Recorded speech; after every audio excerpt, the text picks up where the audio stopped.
Maiyegun General. Oh dear. Good morning to you, good afternoon to you, and good evening to you from wherever you are joining me from. It is Maiyegun Brunch Time Live.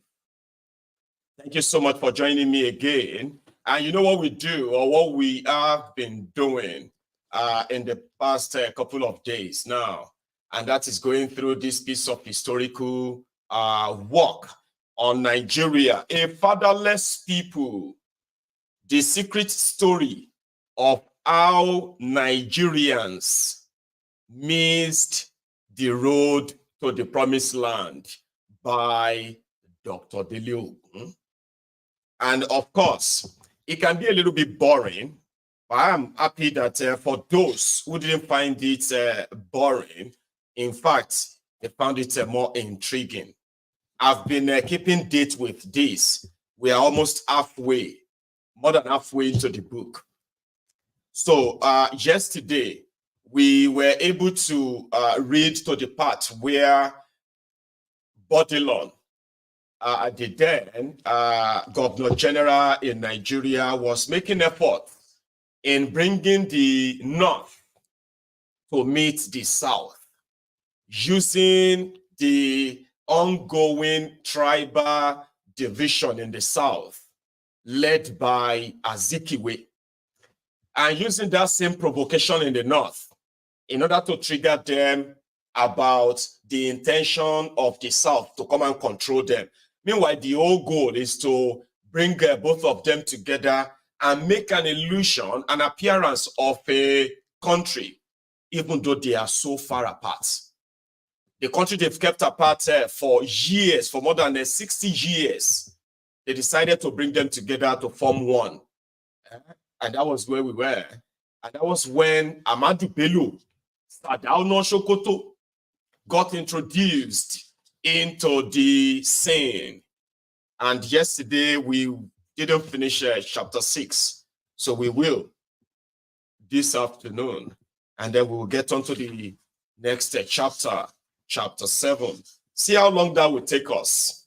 And hopefully, I would cover enough ground and possibly take calls, because I know a lot of you want to react to this as soon as possible, right? But let's do this. So yesterday, it was the Ahmadu Bello's introduction. However, we didn't finish much on Ahmadu Bello, so I'm going to just read on. And I bet if you were here yesterday, you will easily catch up, Abi. You should. Anyway, thank you. So, remember that Ahmadu Bello was supposed to be the Sultan of Sokoto, but somehow the British had somebody else in mind. So they made Ahmadu Bello deputy Sultan. So they appointed a Sultan and they made Ahmadu Bello Sardauna Sokoto. And the new Sultan jailed Ahmadu Bello for 1 year for embezzlement, for corruption.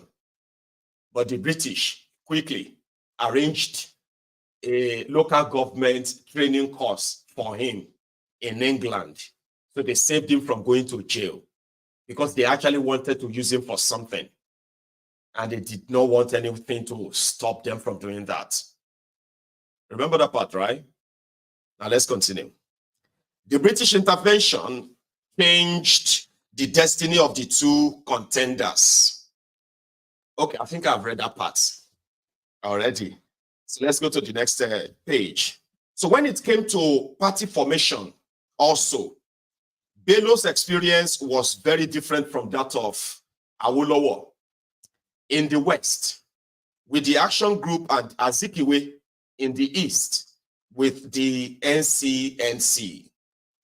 The Northern People's Congress, NPC, when it was formed on 1st October 1951, was not his brainchild, but by 1954, he had emerged as the leader of the party.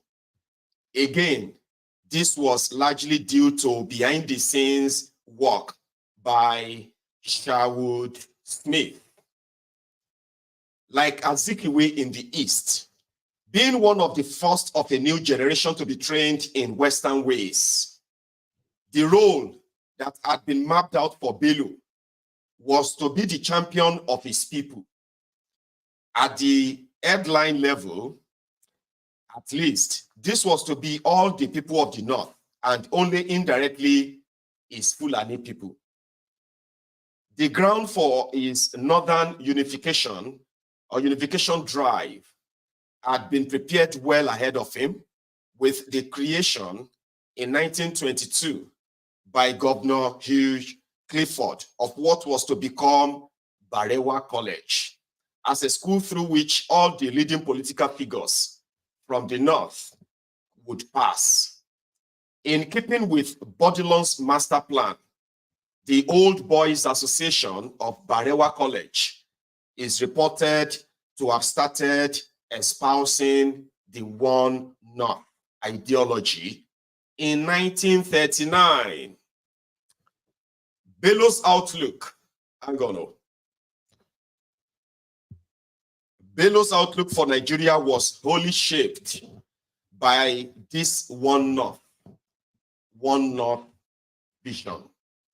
His priority was to screen the North from Southern influence and control, the fear of which had been instilled in him and his colleagues by Sherwood Smith and the Colonial Office. As a result, he wanted as little as possible to do with the South, and at times veered towards complete separation of the North from the South. The closeness of his working relationship with Sherwood Smith and the understanding between the Fulani leadership and the British dictated that his position on independence differed greatly from the nationalists. According to Ahmadu Bello's view, he said, "We were never militant nationalists, as some were. We were sure that in God's time, in God's good time, we would get the power. The British had promised this frequently, and we were content to rest on these promises." Then, Tafawa Balewa. If One North was to have meaning, it meant that all sections of the North had to be brought within the NPC fold under the leadership of the Sardauna. It was a task only British authority could bring about. The manner in which Sherwood Smith went about it varied with the territory. In Bauchi, a man who Sherwood Smith and his team had identified to partner with Bello was Abubakar Tafawa Balewa, a product of Barewa College. In common with many of the leaders in the North, Balewa was a teacher. He had been selected to represent Bauchi in the Northern House of Assembly and had joined the NPC at the same time with the Sardauna. Indeed, the accounts suggest that he was the popular choice to be the leader of the NPC, if only to check the influence of Sherwood Smith, but on receiving reports to this effect on the eve of the party's convention in Jos in 1954, he is reported to have renounced the leadership in favor of Bello.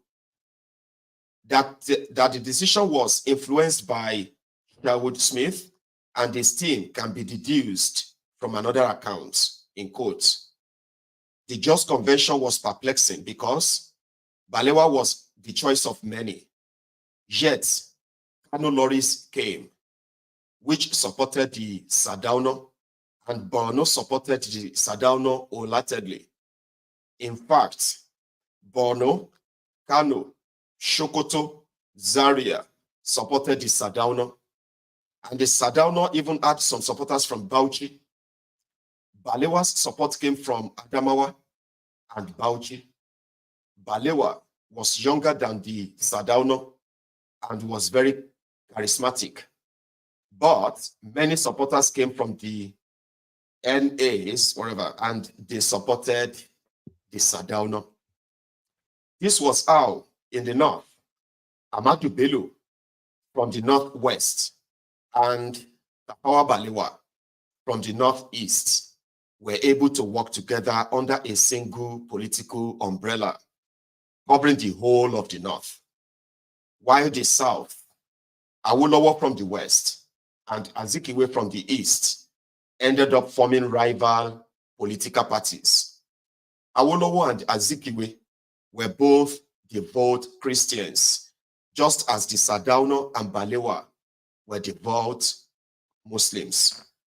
The distance from Awolowo's hometown in Ijebu-Remo to Azikiwe's hometown in Onitsha was far shorter than the distance from Sardauna's Sokoto to Balewa's Bauchi.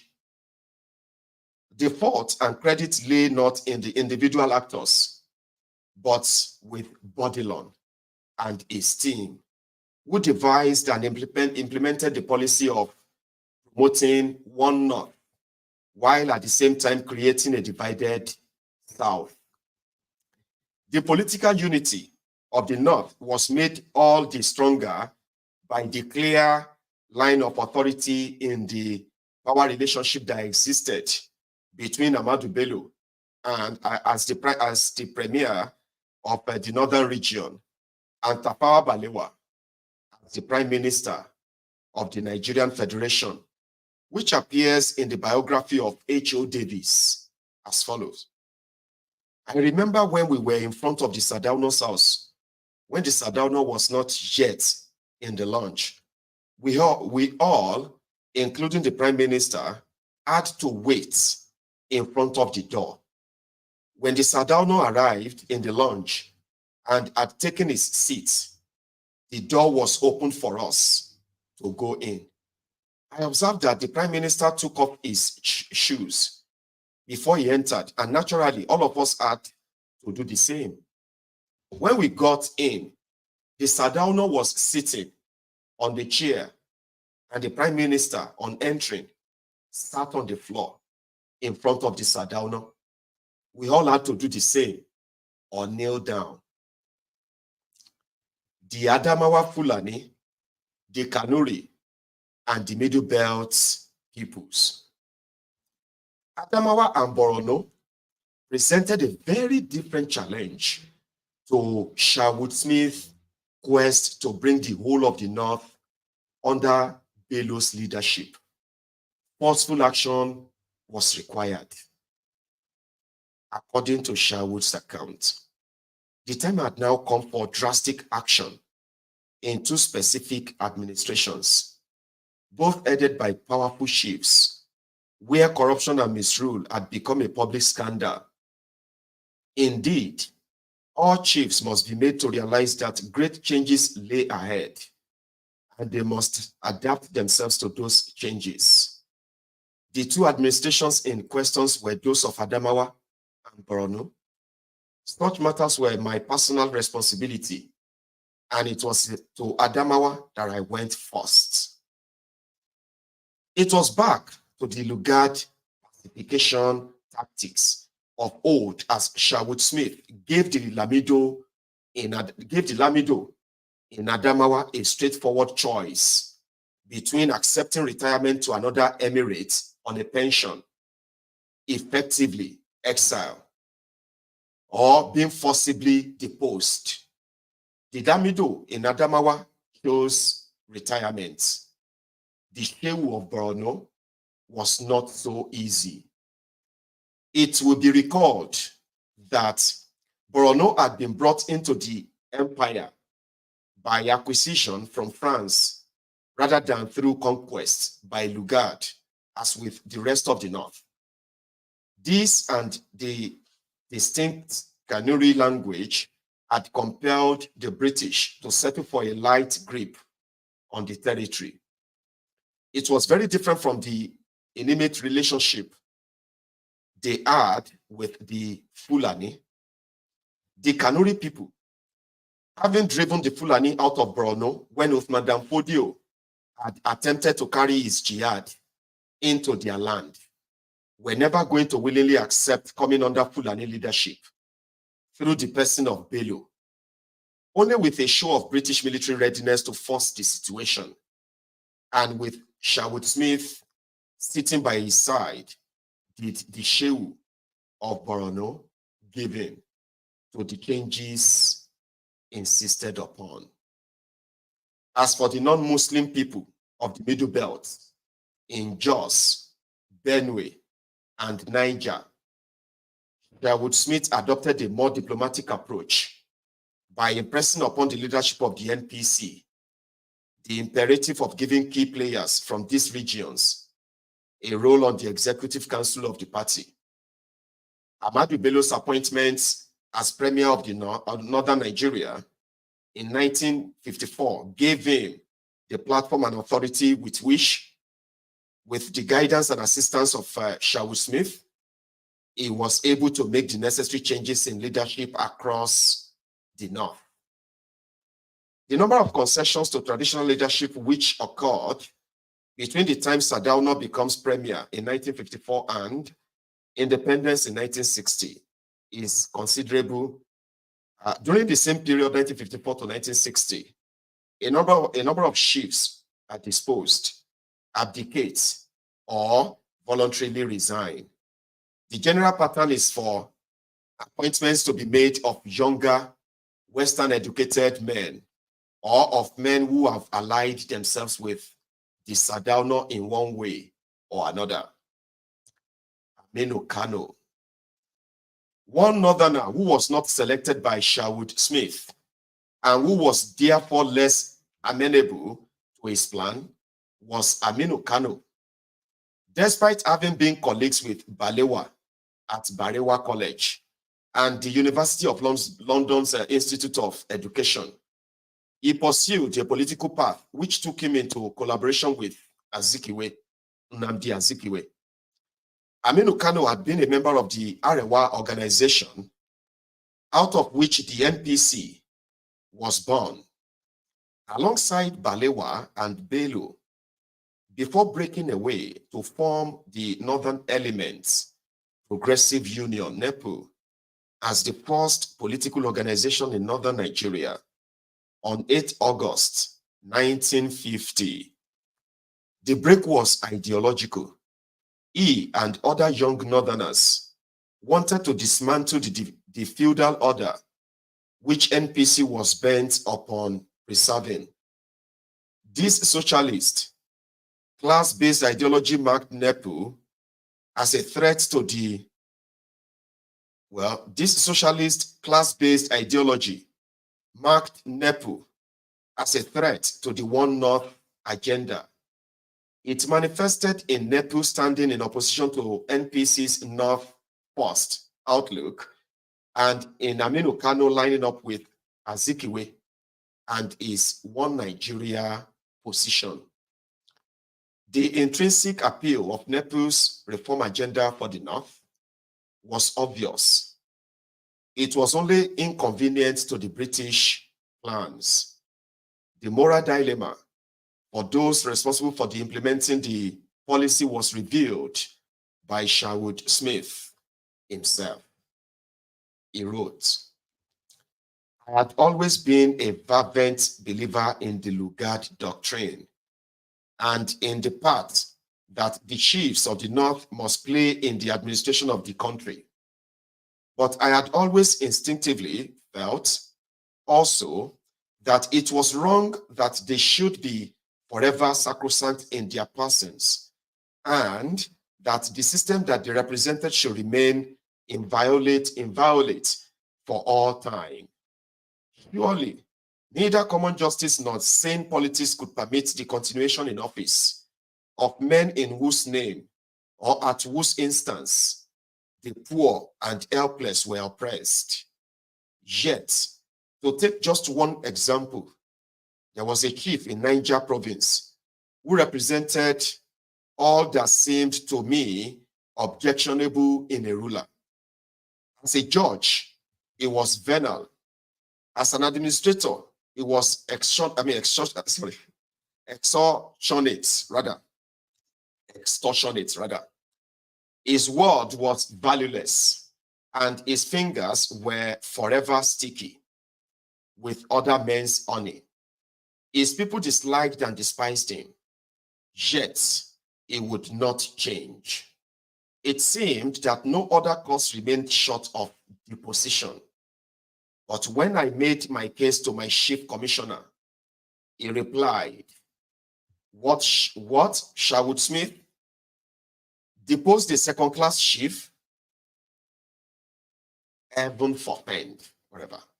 So, other and less effective means had to be sought to contain his cupidity and fear his subjects' distress. This was Sherwood Smith. So the key political actors in the North and in the South having emerged or been selected, the race for power at independence was set to begin with the British as the umpires of the contest. So that is the end of the chapter 6, right? So I could use that as a my tea break, even though it's going to be the shortest tea breaks, though. I see very much roasting. But yeah, let's continue. Chapter 7. The chapter 7 is the independence show. So Mr. Lennox said, Boy's success is due to his real affection for the colonies and to an infinite capacity for taking pains. It has also been due to a cheerful willingness to discard, where need be, the conventions of Whitehall. British Prime Minister Anthony Eden, in quote. So, the independence show, the Igbo challenge. A number of factors combined to ensure that despite the relationship with Azikiwe, Igbo people were going to pose the biggest problem for the colonial office plan for the continuation of colonial rule in Nigeria. To begin with, they were Democrats by habit, lacking the tradition of rule by chiefs or by emirs. The system of indirect rule through traditional rulers, which the colonial office favored, had been impossible to apply to them. The attempt to install a system of rule by warrant chiefs created by colonial office had failed after the women's uprising of 1929. To compound matters, Azikiwe's hold on the people was of recent manufacture and did not run deep. Added to this was the fact that British interaction with the Igbos, situated as they were in the eastern hinterland, was relatively recent compared with the longer trading experience with the coastal communities in the south. The third and most significant factor was a byproduct of the action which the strategists in the colonial office had taken to fast-track the Igbos to compete with the Yoruba in the field of education. With no traditional rulers in Igbo land to temper the demands of the young, educated Igbos, the relationship between the colonial government and the eastern region became increasingly difficult and heated.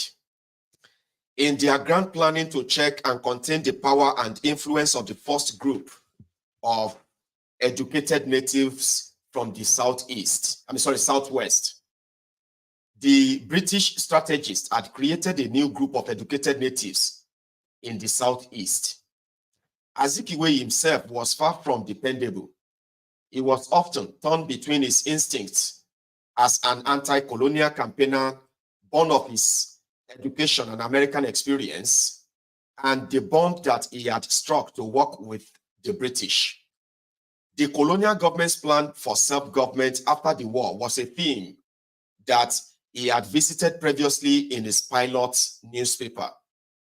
He returned to the issue more directly in the edition of 14th November 1940. And Azikiwe wrote then, "Are Nigerians fighting to maintain the status quo, or are they to expect a new world order after this sacrifice is over? We want the governor to tell us."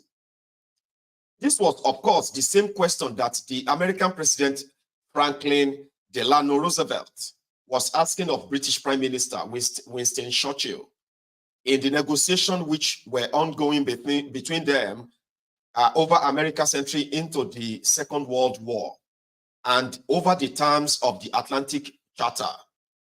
The answer that came back from the governor in a speech in December 1940 was unyielding. According to the governor, the correct but perhaps rather brutal answer would be that it is unusual for a man to expect a reward for failing to cut his own throat. With this answer, the Bourdillon mask had slipped.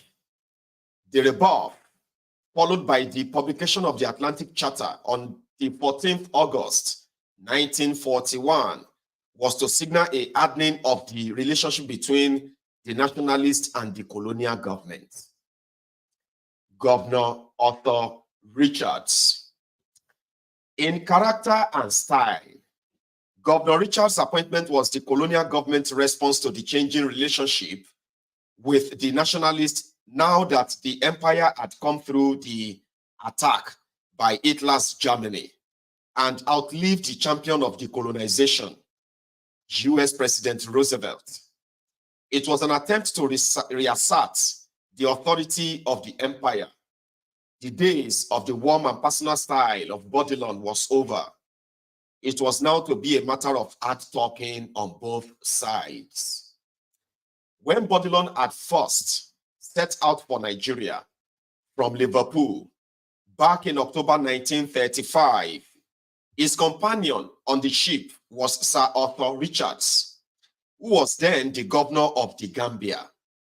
While Bourdillon had prepared the ground for the injection of regionalism into the nascent politics of Nigeria, it was Richards, with the help of Bourdillon's parting gift, a final memorandum on the constitutional future of Nigeria, published in August 1943, who concretized it by converting what were regional centers of administration into political units. Richard found further assistance from Lord Lugard, now aged 85, but still came to offer advice to the new governor on Nigeria and its progress. The new constitution, which Richards introduced in 1946, ran into difficulty much sooner than the British had expected. Whilst offering the trappings of democracy by establishing an embryo parliament in the form of a new all-Nigeria Legislative Council, the separate houses of assembly for each of the three regions, with a House of Chiefs in the north alone. It was built upon the defective foundation of the skewed regionalism that Bourdillon had introduced, precisely because it had been designed to minimize the influence of the educated natives. It had been imposed without any consultation. Yes, Sir Bernard did have criticism to make, and in particular, the Nigerians had not been consulted enough or given sufficient opportunity to discuss the proposals. The new scheme was hastily rushed through the leg code.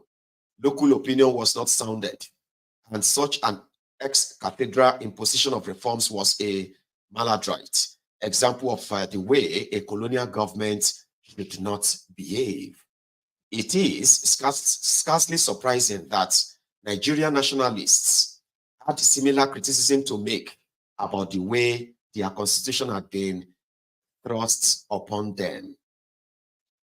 Even though they had no lawmaking powers, their role being confined to deliberation and advice on legislative proposals from the Legislative Council. Still, the composition of the regional houses of assembly left little room for the truly unofficial voices to be heard. In the Western House of Assembly, for example, where the educated natives were most vocal, the closest the assembly came to having representatives of the people were the 7 to 11 members who were selected by the native authority from amongst their members. But since the native authority was effectively made up of traditional rulers, this was no representation at all, with the balance of official and unofficial members being replicated in the Legislative Council, 21 to 28, ratio 21 to 28. And with the unofficial members being drawn from membership of the regional houses of assembly, this arrangement where there will be representative government but not by way of direct elections was never going to satisfy the nationalists. Nationalists strongly resented the system of election provided for in the Richards proposals. No change was made in the number of legislative council members elected directly by Nigerians. Only the people of Lagos and Calabar were given the opportunity to elect representatives directly to the Legislative Council, a privilege they had exercised since 1923. All other representatives were to be elected indirectly through the native authorities. As if the Richards Constitution was not provocation enough for the nationalists, the colonial government went further in 1945 to pass a number of insensitive new laws. In one, it reserved to itself the power to remove traditional rulers. In the circumstances where these traditional rulers had been brought into the political stream to control and contain the embers of radicalism in the first place, to go further to vest in the colonial government power to depose and appoint them as it pleased, such that they held their status and office at the sufferance of the governor, was a step back rather than a step forward towards self-government. Another law proclaimed all land as belonging to the imperial government exclusively, while yet another vested all mineral resources in the country in the same body. So here is what they said in part: the entire property in and control of all minerals and mineral oils in, under, or upon any lands in Nigeria, and of all rivers, streams, and water courses throughout Nigeria is and shall be vested in the crown. So they automatically just made law to say everything Nigeria is their own and belong to the crown. Anyway, for the nationalists who had been expecting rapid political changes towards self-government in recognition of the country's sacrifices in men and materials for the British war effort, these new laws suggested that the imperial hold was being tightened rather than loosened. This was all the provocation they needed to rally the people to their cause. A general strike was called in June 1945, led by the trade union leader Michael Imodu, with Azikiwe's paper providing strong support. The Richards government reacted by banning two of Azikiwe's Lagos newspapers, West African Pilot and Daily Comet, on 8 July 1945. The ban only served to further enhance Azikiwe's reputation amongst the young Igbos and in the country at large as the champion of the fight against colonialism. A master of the media arts in his own right, Azikiwe now mobilized an international campaign based on allegations of plan to assassinate him. Borrowing from an initiative that he had seen used to good effect during his time in Accra, he decided to take the battle to the streets of London and to the editorial pages of Fleet Street. To fund the mission, the NCNC had first organized, a fundraising tour of Nigeria. So in June 1947, the long-awaited NCNC delegation to London left Lagos to lodge a formal protest with the Secretary of State for the Colonies, having, as they claimed, a mandate from the people. The delegation was reputedly national, for it was composed of the following persons: Nnamdi Azikiwe, Igbo; Adeleke Adedoyin, Ijebu, Yoruba; Dr. Abubakar Olorun Nimba, Ilorin, Yoruba; Malam Bukar Dipkarima, Hausa; Chief Unyong Essien, Ibibio, PM Kale, Bakweri, Cameroonian; and Mrs. Fumilayo Ransom Kuti, Yoruba. The political situation had reached a new crossroads. The disaffection felt by the nationalists with the Richard's Constitution could no longer be ignored. In 1947, its hold on its India Empire slipping, Britain could not afford for Nigeria, its biggest colony in Africa, to go the same way. So they sent in another governor, Governor John Macpherson.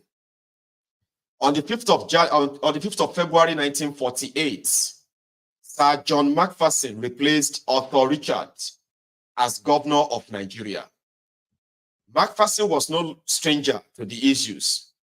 From 1937 to 1939, he had served as Principal Assistant Secretary for Nigeria, and in that capacity would have been a key aid to Bourdillon at the time. He prepared his first and second memoranda.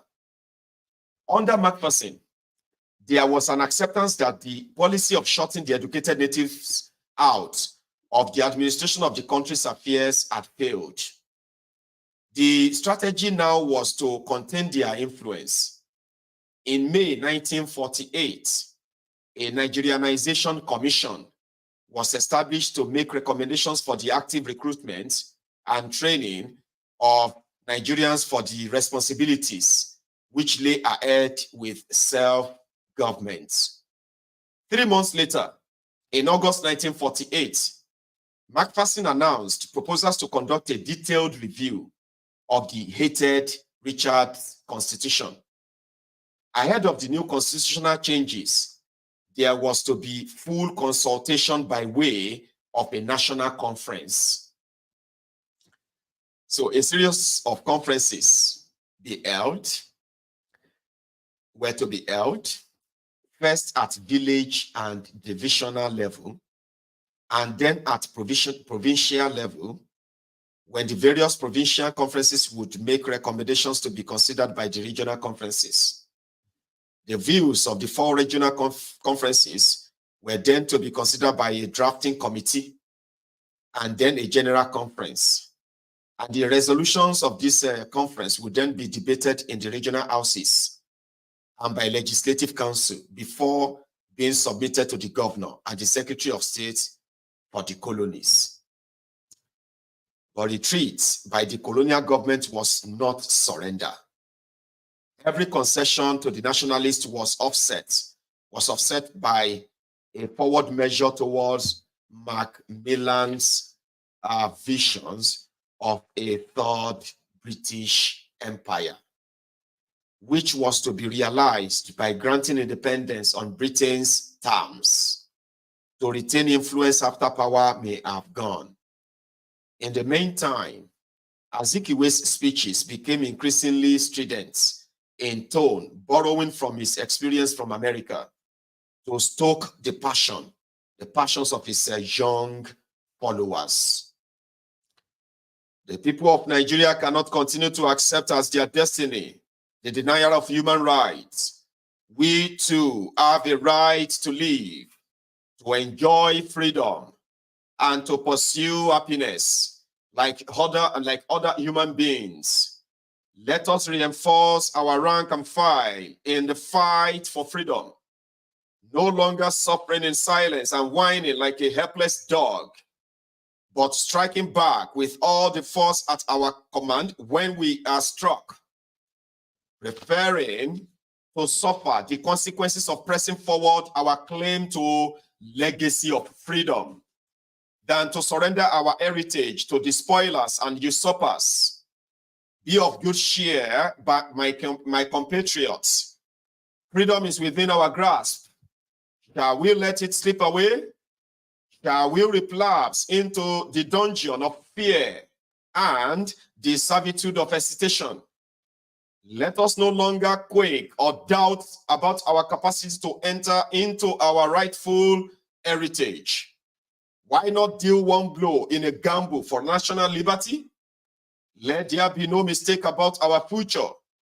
We are determined to discard the yoke of oppression. We shall be free. History is on our side. In this hour of national peril, Nigeria expects every patriot to stand firm in the cause of justice and righteousness. God knows we hate none, but we love our country. Long live Nigeria and the Cameroons. Nnamdi Azikiwe. The Iva Valley Massacre. The Zikist movement was a movement of Igbo youth, in the main, who were dedicated to Azikiwe's narrative of struggle against imperial government, but impatient with his methods. Formed shortly after the end of the war, in 1946, they found more inspiration in the tactics of Gandhi's India. Before the belated announcement of the discovery of oil in 1956, coal was the chief energy export from Nigeria. Iva Valley Coal Mine, in the suburb of the city of Enugu, had been in operation since 1917. Its contribution to the British war effort in both the First and Second World Wars had been significant. In late 1949, the miners at the mine decided to take industrial action to protest over pay. The management of the colliery called in the police to deal with the striking miners. When the British officer commanding the force directed the police to open fire, 29 miners were killed and 51 were wounded. The Zikist movement was provoked into violent reaction. In April 1950, the movement was outlawed after a police raid on the homes of the members following an assassination attempt on the chief secretary to the government. The rising tone of the defiance is illustrated by the speech made at the trial of one of the accused. Here is the speech. Later during his trial, the secretary of the movement, a 24-year-old ex-serviceman, defied the judge in these terms: with the immense resources and the coercive state machinery behind you and the government you represent, I do not, as a Zikist, recognize the right of this court to try this case. You are a symbol of that imperialist machine, which I and my colleagues harbor. Therefore, I am not pleading before this court. Azikiwe says hearing rhetoric had been the inspiration for the young radicals. However, when crisis came, he quickly retreated. In 1950, more Zikists were gulled, and the movement proscribed. Most painful of all, Azikiwe repudiated the movement which bore his name and even went to the length of ridiculing his imprisoned members. Raji Abdullah, lampooned in the pilot, resigned from the NCNC. Okoye remembered with undiminished bitterness in later years. Okoye, Dr. Azikiwe's denial of the Zikist before the cock crowed thrice is painful but understandable. After preaching a revolution for a decade, he was terrified when he saw one. Prudence without courage is mean, without loyalty, weak. With Azikiwe's repudiation, the Zikist movement, which had been inspired by him, died a death, never to recover, just as the Nigerian youth movement had done before it. The National Conference of 1950. But the 21 miners killed at the Enugu coal mine did not die in vain. The incident served to animate the nationalist campaign and to unify the groups as never before. They combined to form a national emergency committee, which used the incident to give a more aggressive push for independence, not self-government in 7 years' time, as originally conceived, but self-government now. The colonial government needed to do something to take the stream out of the growing radicalism of the Eastern region. To draw Azikiwe and his NCNC organization closer, they made him a member of the new Nigerianization Commission. This Iva Valley massacre coming, as it did, on the back of the international profile that the NCNC London mission to the colonial secretary had generated for the nationalist cause, was to be the last attempt by the colonial government to control the rising tide of nationalism by force of arms. The forceful action taken against the Zikist movement was counterbalanced by arrangements for the National Conference, which Macpherson had set into motion in 1949 by way of regional conferences, and which climaxed in a final general conference held in Ibadan in January 1950. The Constitutional Conference exercise in the Eastern region was especially sensitive. The significant feature of the 1948 reforms in the East, however, was the scrupulous manner in which the government avoided giving the impression that the new system was being imposed upon the people. An All-African Select Committee of the Eastern House of Assembly toured the entire Eastern region and conferred with native authority councils and tribal unions, as well as with the prominent nationalists. By the end of 1949, the people of the Eastern region, and to a lesser extent elsewhere, were so thoroughly involved in discussions about their political and economic future. Local government reforms, constitutional revision, and development planning, that even the most militant nationalists had difficulty in finding an issue or an audience. With the goal of independence now firmly in view, the discourse became focused upon the form that self-governance or self-government in Nigeria should take. It was one thing for Nigerians to unite against colonial rule, but how far should that unity go in the context of self-rule? The position taken by each region on the issue was dictated by the party leaders. The Southwest position. In the Western region and nationally, the Yoruba leader, Obafemi Awolowo, was beginning to make his presence felt. For him, there was a structural failing in the idea of a united Nigeria, and he saw the amalgamation of 1914 as a fundamental obstacle to the country's viability. Awolowo said, since the amalgamation of Northern and Southern Protectorate of Nigeria, all the efforts of the British government have been devoted to developing the country into a unitary state. This is, potently impossible. In fact, this is patently impossible. His vision for a united Yoruba land within the federal state of Nigeria, he saw the three-region structure introduced by the Richard Constitution not as the first step towards a unitary state as the British saw it, but as the first step towards a true federal system in which each group, however small, is entitled to the same treatment as any other group, however large. Opportunity must be afforded to each to evolve its own peculiar political institution. The North position.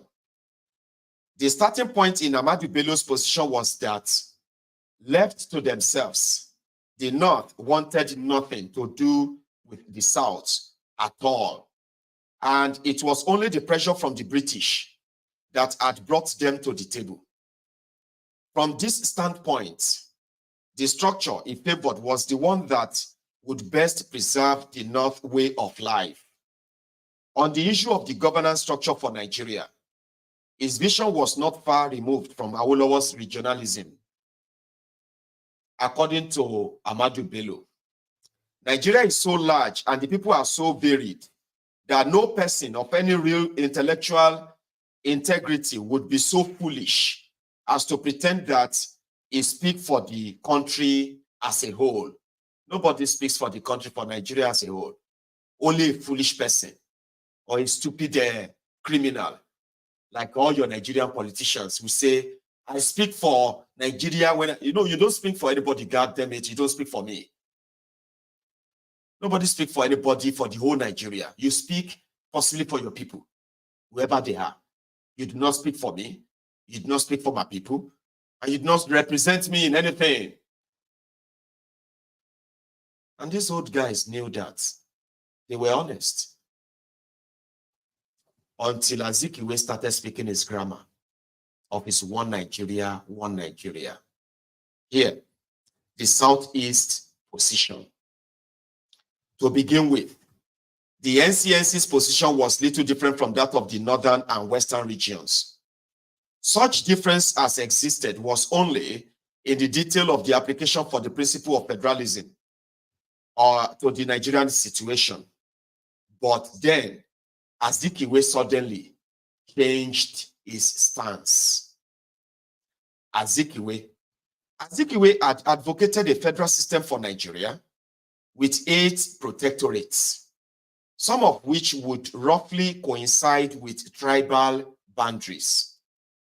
At the Kaduna National Assembly of the NCNC, held in 1948, after the inauguration of the Egbe Omo Oduduwa, the NCNC further defined its stand in its Freedom Charter, advocating a federal system based strictly upon tribal units. Thus, its federalistic aim were quite similar to those which the Egbe supported. Indeed, it would seem that the NCNC was nudged into such a position by the action of the Egbe. In any event, the Igbo organized the Igbo State Union, and other groups followed suit. For example, the Edo National Union, the BBO State Union, and the Warri National Union were organized. Finally, at the NCNC convention held in Kano in September 1951, the NCNC leaders suddenly decided to abandon federalism and switch to a Unitarian position, which now united the whole country. Like suddenly they just changed that and said, no, let us unite the whole country and make it one country. Azikiwe had taught political science at graduate level in America before entering Nigerian politics. it could hardly have been confused about the relative merits of a federal versus a unitary government for Nigeria. Indeed, his preference for federalism was long-standing and well-known. He had argued the case for it unequivocally in his publication in Renaissance Africa as far back as 1937, and he had been consistent in this view ever since. This sudden conversion in late 1951 of Azikiwe and the Igbo leadership to the colonial office view that federalism risked a breakup of the country and that the goal of a united Nigeria would be more quickly achieved through a unitary structure was dramatic and fatal. The effect of Azikwe's shift was to put his Igbo people's family in the camp of the British and at odds with the North and the West. Only in 1967, as the Biafran War loomed, did the Igbo leadership insist on a return to regionalism as a condition of calling off his plan to secede from Nigeria, by which time it was too late and the consequences were dire. Azikiwe's crisis. The Nigerian constitution that was laid before the British Parliament on the 29th June 1951 fully reflected Bourdillon's grand design by the stipulation that Nigeria shall be divided into 3 regions, which shall be known as the Northern Region, the Western Region, and the Eastern Region. It entrenched the division of Southern Nigeria into 2. Each of the 3 regions was to be headed by a lieutenant governor, and they were to meet in the center in a House of Representatives, which was to be made up of 166 elected representatives from the 3 regions. A balanced federation would have dictated the principle of equality before the regions, with each region having the same number of representatives in the House of Representatives. But federation was not the agenda.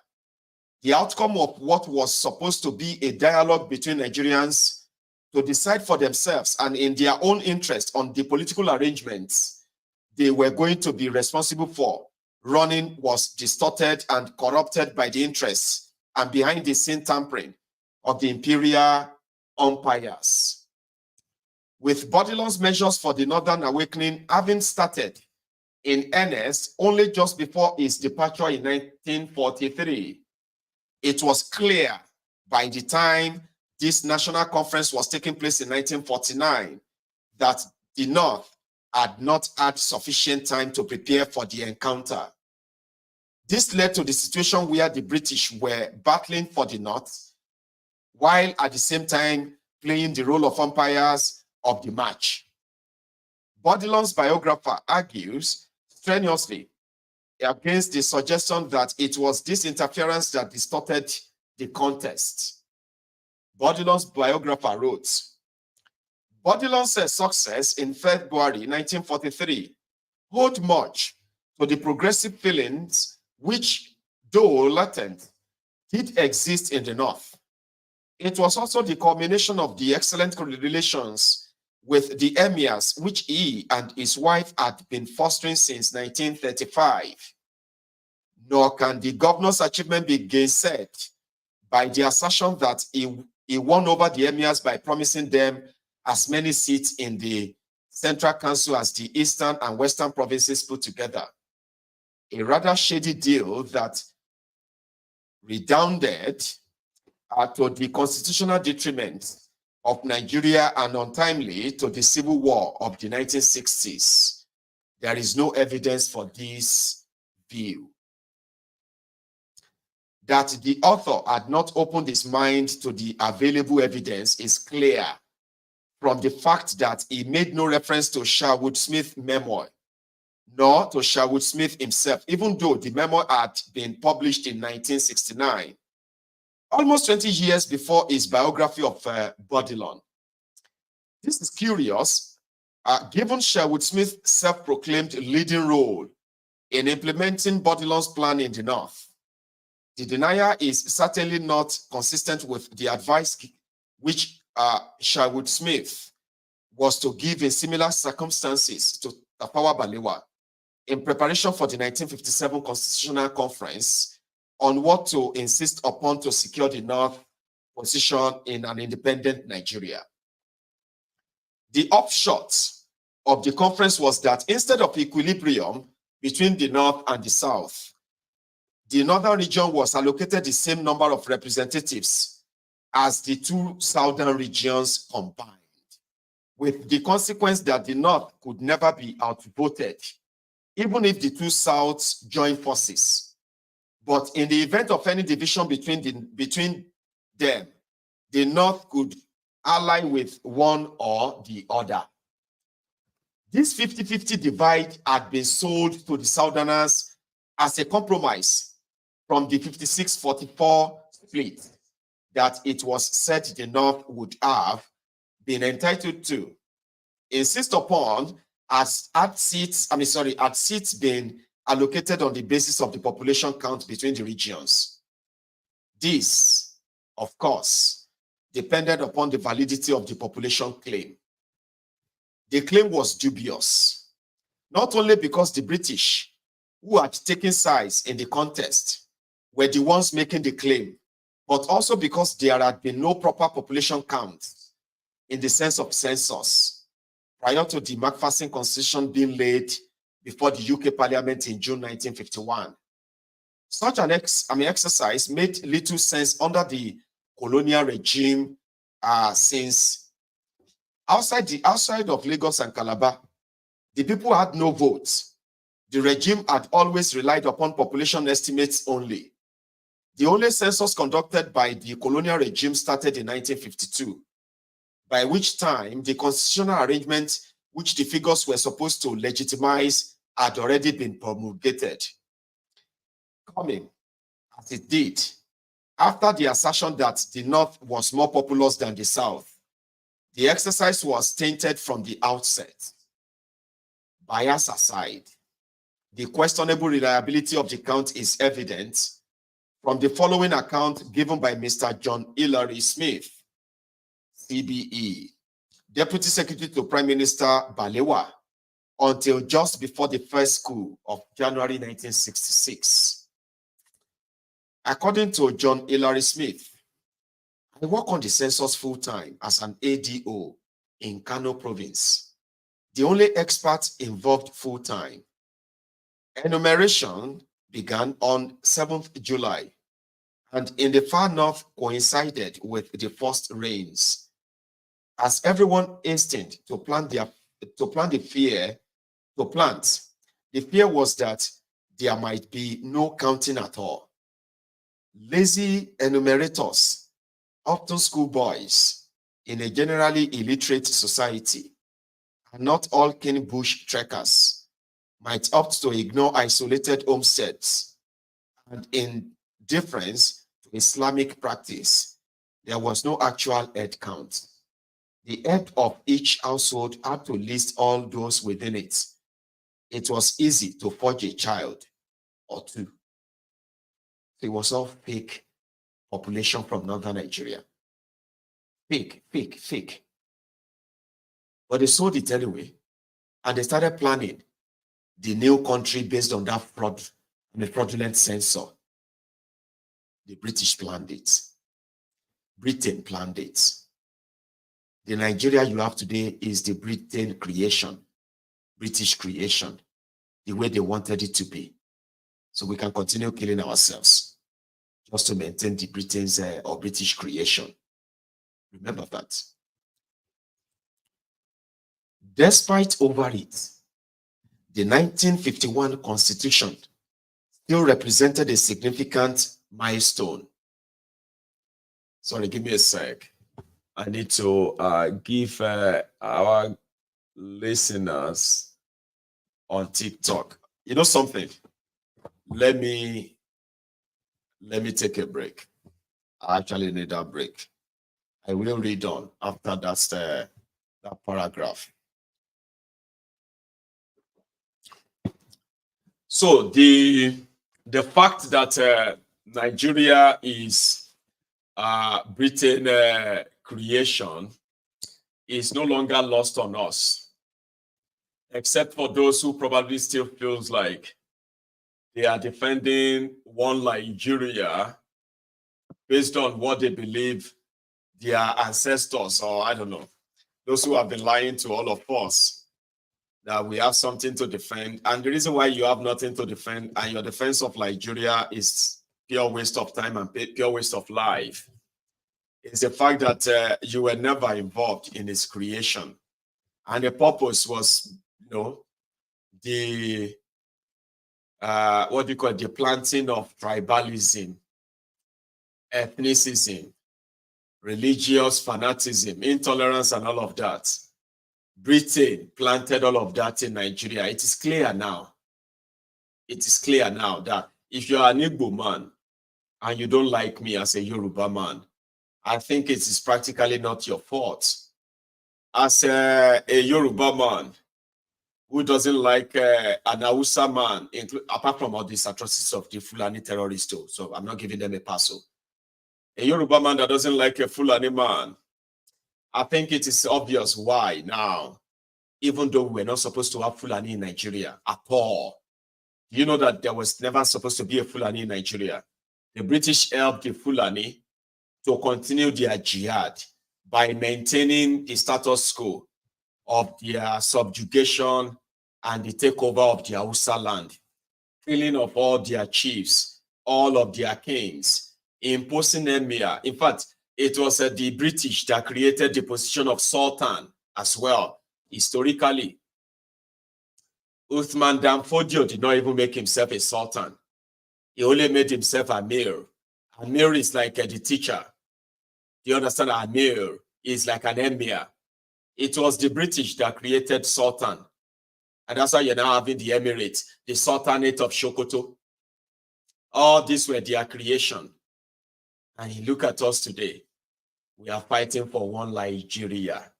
I am a proud Nigerian. Fuck off. But let's continue. Despite overreach, the 1951 Constitution still represented a significant milestone for the nationalists. Even though it would still be the colonial power in the person of the lieutenant governors that was making the laws. Now the laws were going to be made with the advice and consent of the Regional House of Assembly, of which the educated natives would at last now be members. The promised land of an independent democratic Nigeria was now firmly in sight. They resolved that the new 5-year parliamentary term, which this constitution ushered in 1951, would be the last under British rule. This was the state of play in Nigeria when Churchill returned to power as Prime Minister of Britain in October 1951. The key members of his cabinet ensured that there would be consistency in the British position in the countdown to independence for Nigeria. His foreign secretary was Anthony Eden, who would take over as Prime Minister in April 1955. His defense minister was Harold Macmillan, who would become Prime Minister in succession to Eden in January 1957. These three leaders were supported during their tenures by three forceful characters who held the office of Colonial Secretary in succession.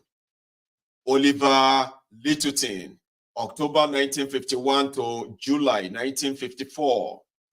Alan Lennox Boyd, July 1954 to October 1959.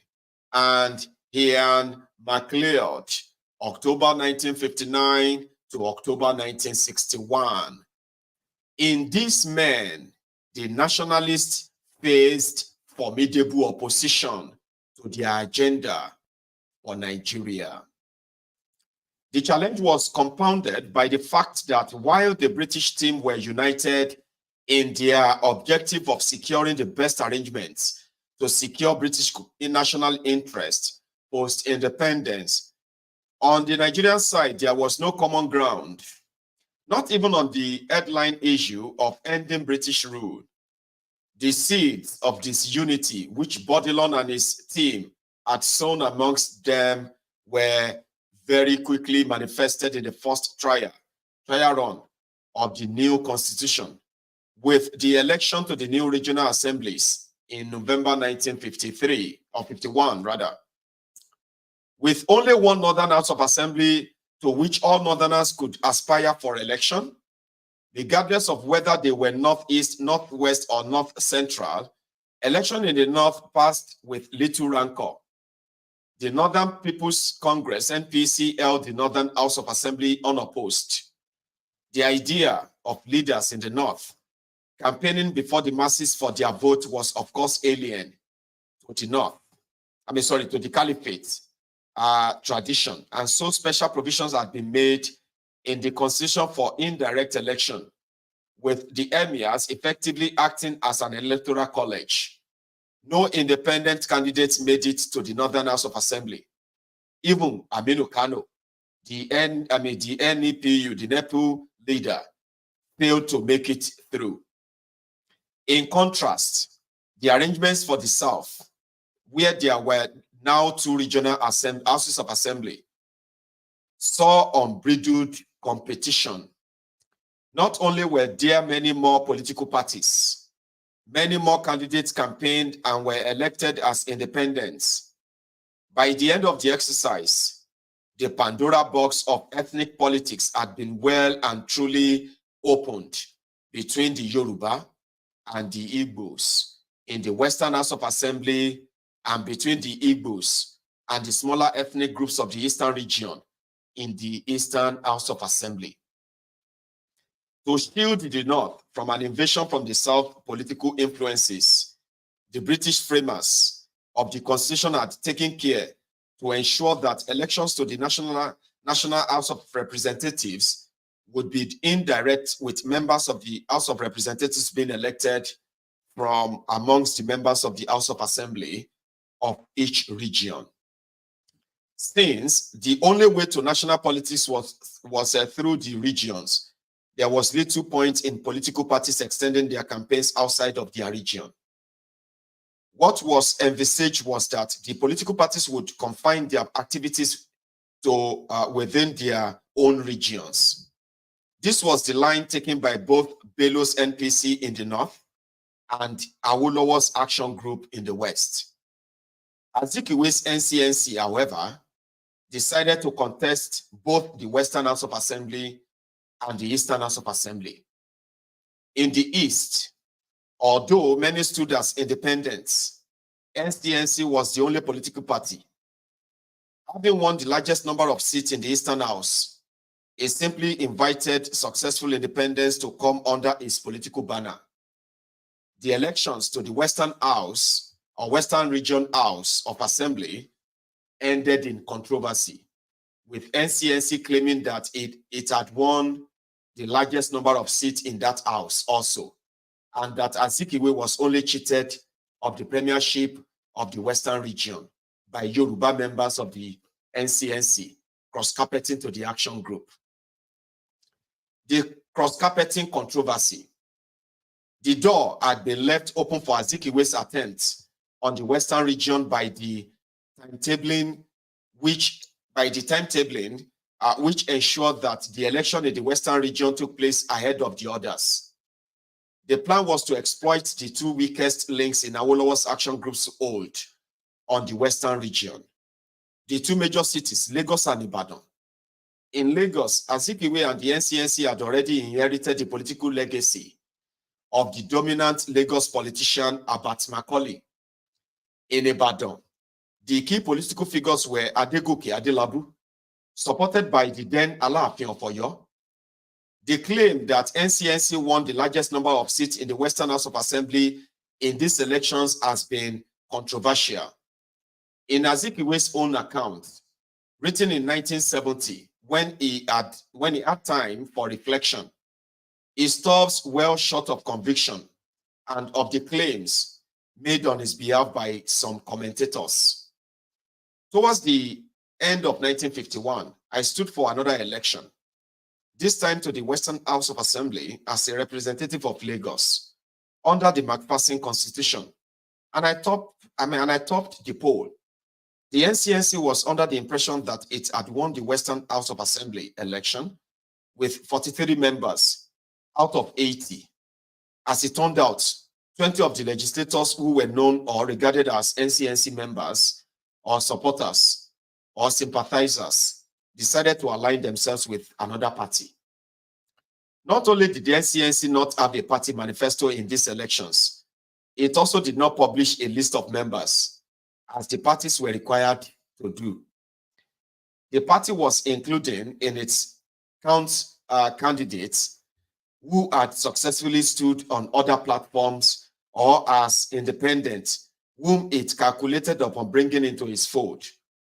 Azikiwe, as much as confirms this in his narrative when he proceeds to identify 16 out of 20 legislators who disappointed the hopes of the NCNC. However, none of the 16 is referred to by Azikiwe as an NCNC member. One is identified as the legal advisor of the NCNC at Sapele. He referred to another as having been a supporter and sympathizer of NCNC from time immemorial. The remaining 14 are listed as supported by the NCNC. Of the 16, only 7 were Yoruba. And so they claim that Azikiwe and his NCNC were robbed of victory in the Western region in 1951 due to cross-carpeting was false. Azikiwe, meanwhile, just so you know, Azikiwe is known in history as the most intelligent propagandist. Azikiwe was known to be a very, very pathological liar, and he adopted the lying trait as part of his own survival instinct, his poverty background and all that stuff, his desperation to survive and make it. Azikiwe, who later now turned into politics, he was like a pathological liar, like a lie more than he actually breathed. But he happened to be somebody who, at the time, he had his own followers too. And that is why he was like a weather. He was like shifting like a weather. He wasn't a straightforward man. He was a totally dishonest man. Nnamdi Azikiwe, just for the record. Okay? Well, let's continue. Here, he had newspaper. You understand? He had 2 newspapers that he was using to do his propaganda and all of that. And at some point, he used them as a means of protest. You get to protest something or push for something. But he was a very, very dishonest man. Nnamdi Azikiwe, just for the record. Right. The claim was simply part of the grand plan to stir up Igbo Yoruba antipathy. In the context of a multi-ethnic state whose citizens only enjoyed freedom of movement between each other's historic land, courtesy of the overarching British rule, under Azikiwe's leadership, who had positioned himself, British rule, and at that, only within living memory. The very idea that Igbo dominated NCNC under Azikiwe's leadership, who had positioned himself as the champion of his Igbo people, could, while ruling the Eastern region unchallenged, also rule the largely Yoruba Western region, was a case of an idea running way ahead of his time. You understand?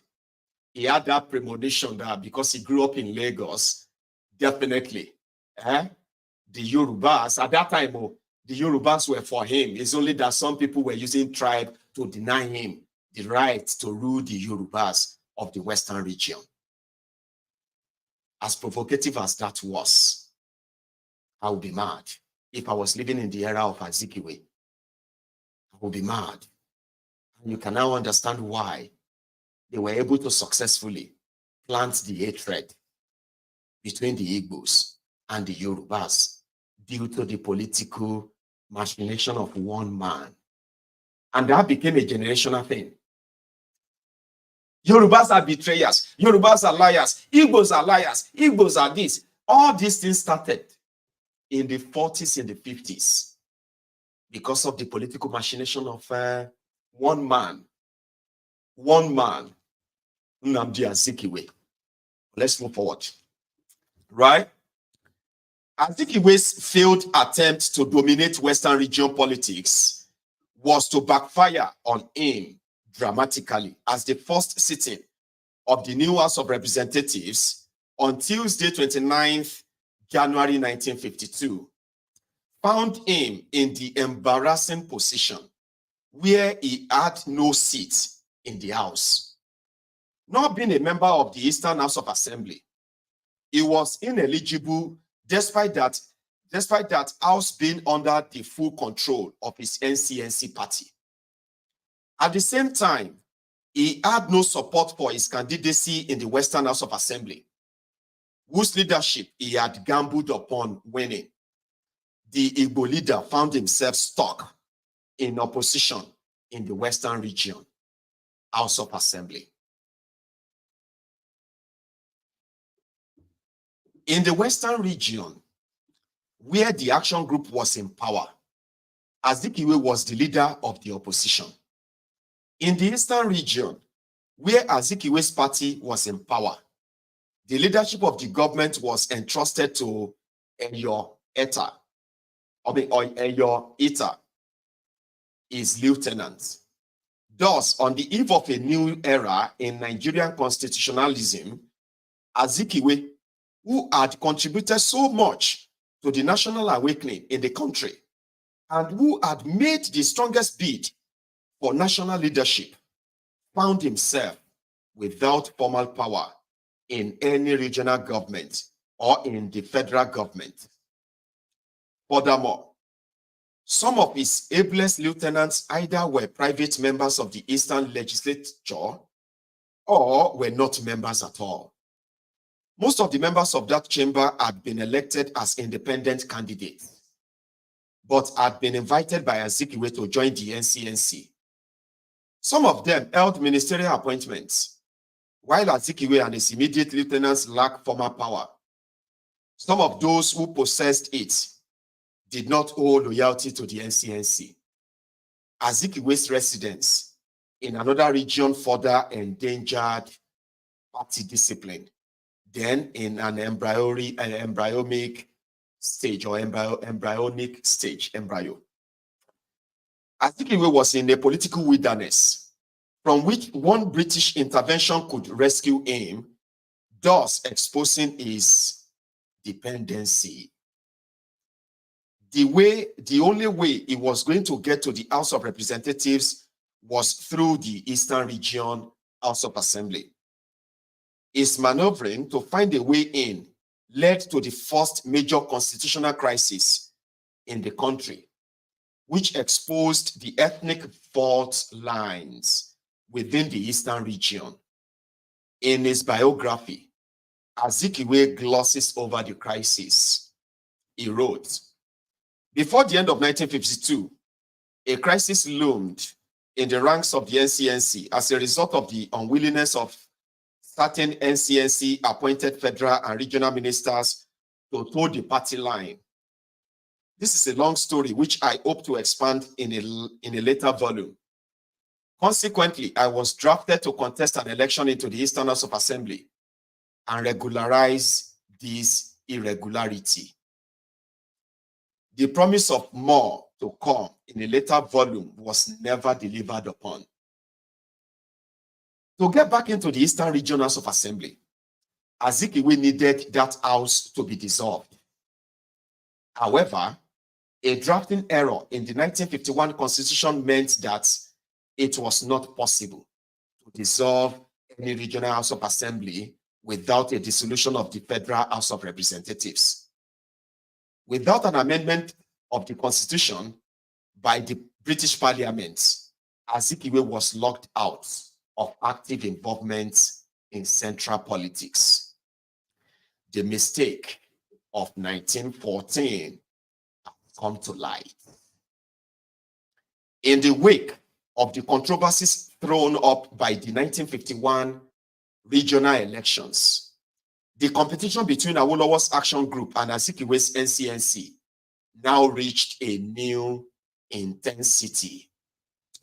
In the new vote-chasing climate, the end of colonial rule was the guaranteed vote winner, on which neither of the lead protagonists was prepared to be outbid.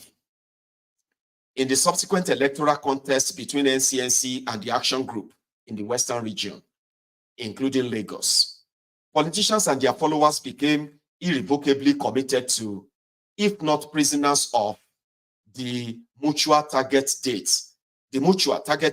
date their electoral competition had established.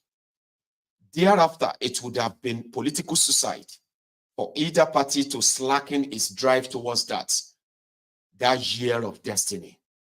As Chief Anthony Enahoro stated, 1956 is a position from which it is impossible to retreat.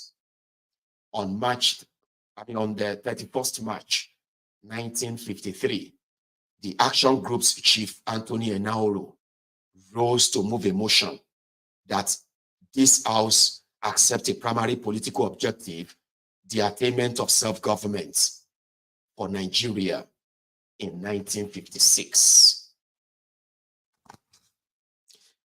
Anthony Enahoro, 1953 self-government motion. And listen, I am actually reading what Anthony Enahoro actually said. I'm talking about Anthony Enahoro's motion. So when I am reading this to you, I am reading the self-government motion moved by Anthony Enahoro in 1953, proposing that Nigeria should be given independence by 1956. So I'll take a tea break.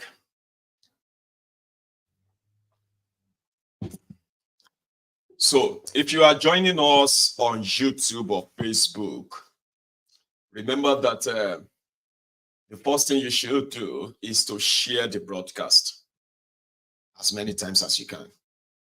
To invite other people that should possibly be listening too. And if you can do that, you will be you are highly appreciated anyway. So yeah. Anthony Enahoro, an Action Group member,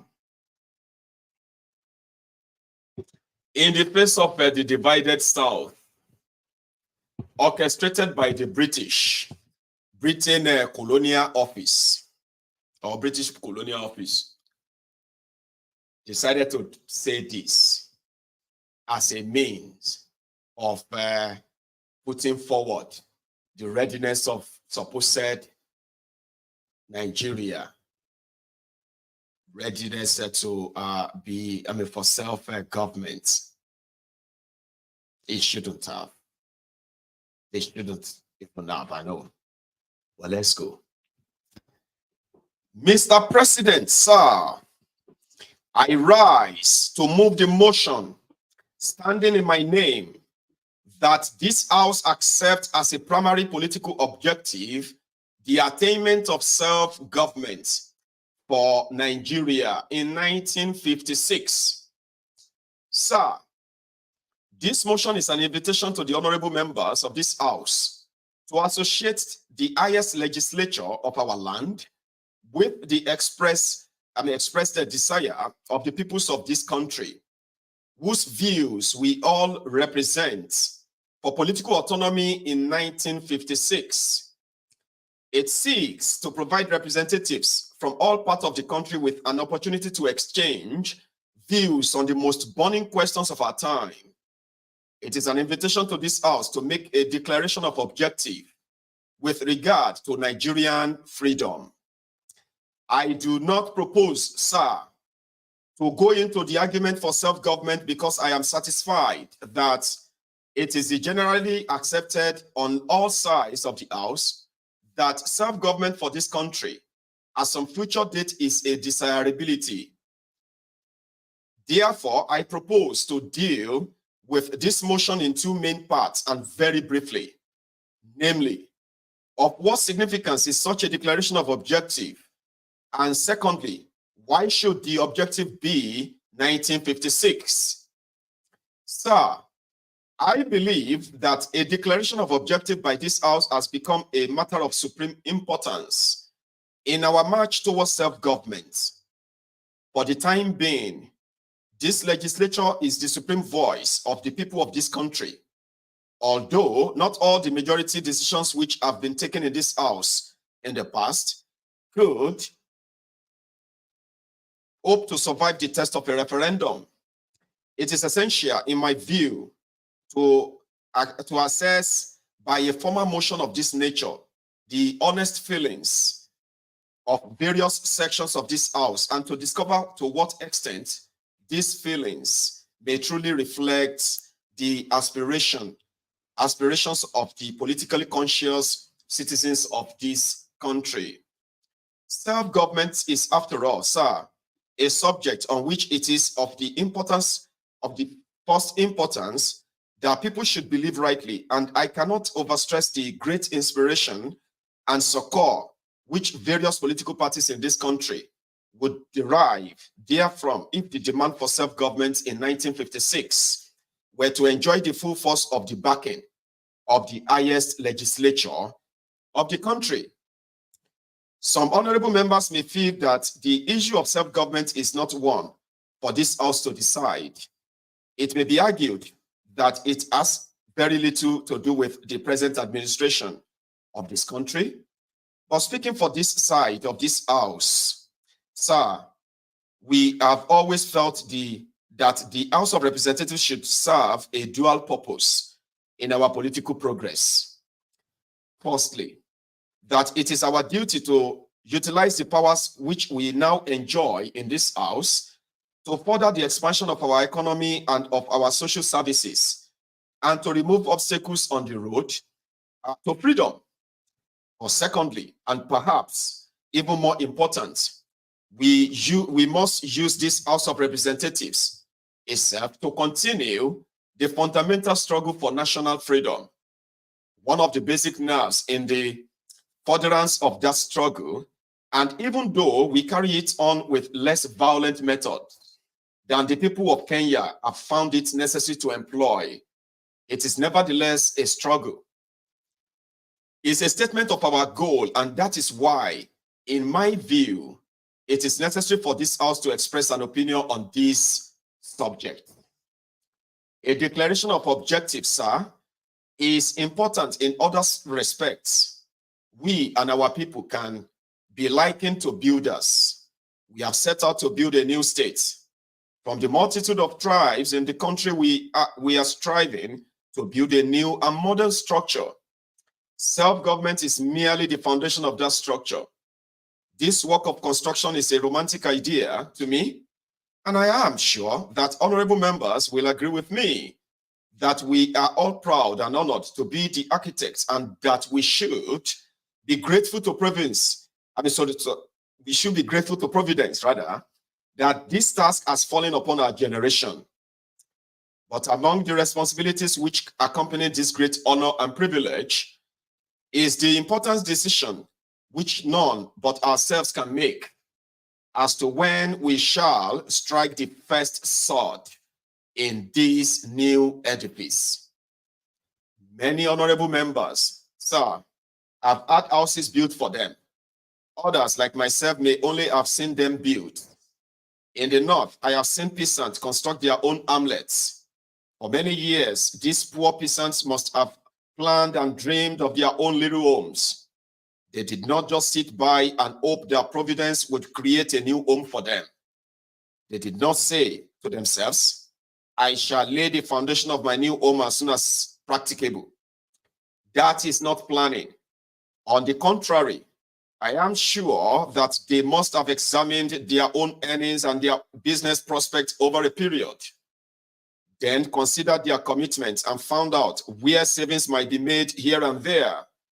And they could say to themselves, by the grace of Allah, I shall lay my foundation in 3 or 5 years' time. Now, the builders of a nation, as we are not different from these poor peasants. That is why in places like Russia, England, India, and other countries, their government set out a declaration of objectives embodied in 5-year plans. And all that this motion asks of this legislature is to follow in the footsteps of these great and wiser nations and to establish a political objective towards the attainment of which we can bend the energies of our own people. Many years ago, sir, when I was a young boy and I entered public life, the popular slogan was self-government in our lifetime.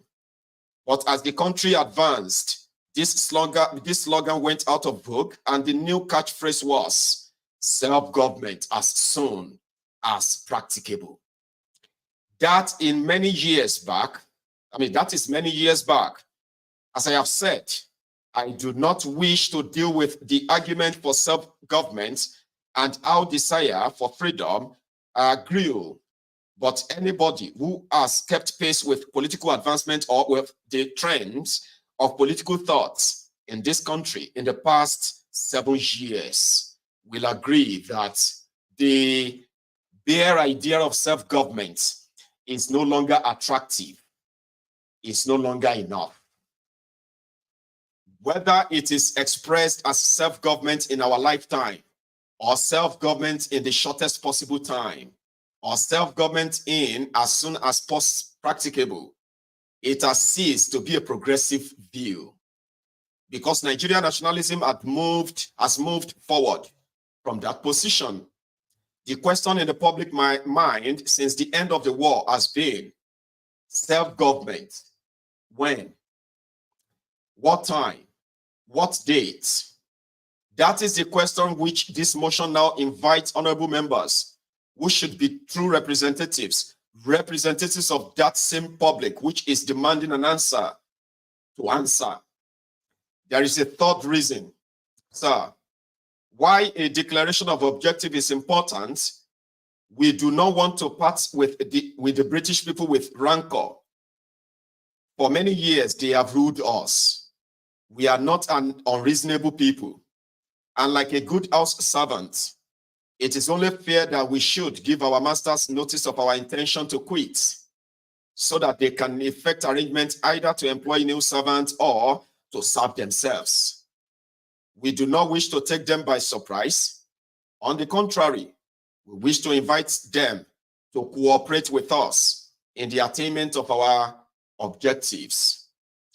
Honorable members may remember that the Indian cause alienated a lot of sympathy in the United Kingdom because of what was regarded as the indecent haste with which the British evacuated or withdrew from India. The British mind, essentially a conservative mind, does not like things thrust upon it all of a sudden. We all know that.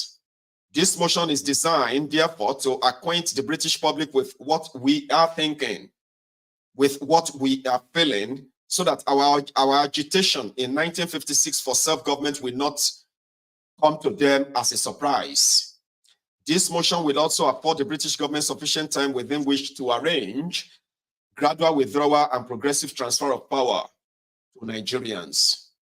Sir, a declaration of objectives such as this is essential for a fourth reason. It is now accepted by the highest international bodies that there should be a time limit for self-government for colonial territories. I may mention here, without giving anything away, that one of the questions which the recent British Labour Party delegation to West Africa asked my party was what the House of Representatives thought about self-government in Nigeria. For Nigeria in 1956. The Trusteeship Council of the United Nations Organizations has requested government administering trust territories to fix target dates when territories will attain self-government. The International Confederation of Free Trade Unions has also declared its acceptance of the principle that a time limit should be set by occupying powers and imperialist government for self-government for dependencies. Even in Britain itself, a large body of opinion is growing in support of this principle.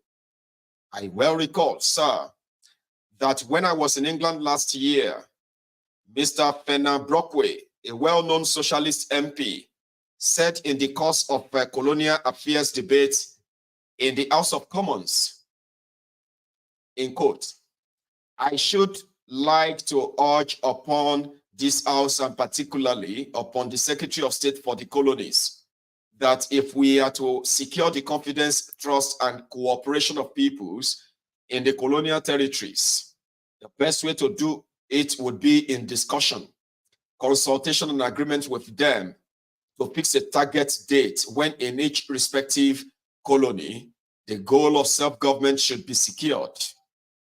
And I believe that if it were possible to pursue such a policy, we would change the psychology of colonial peoples.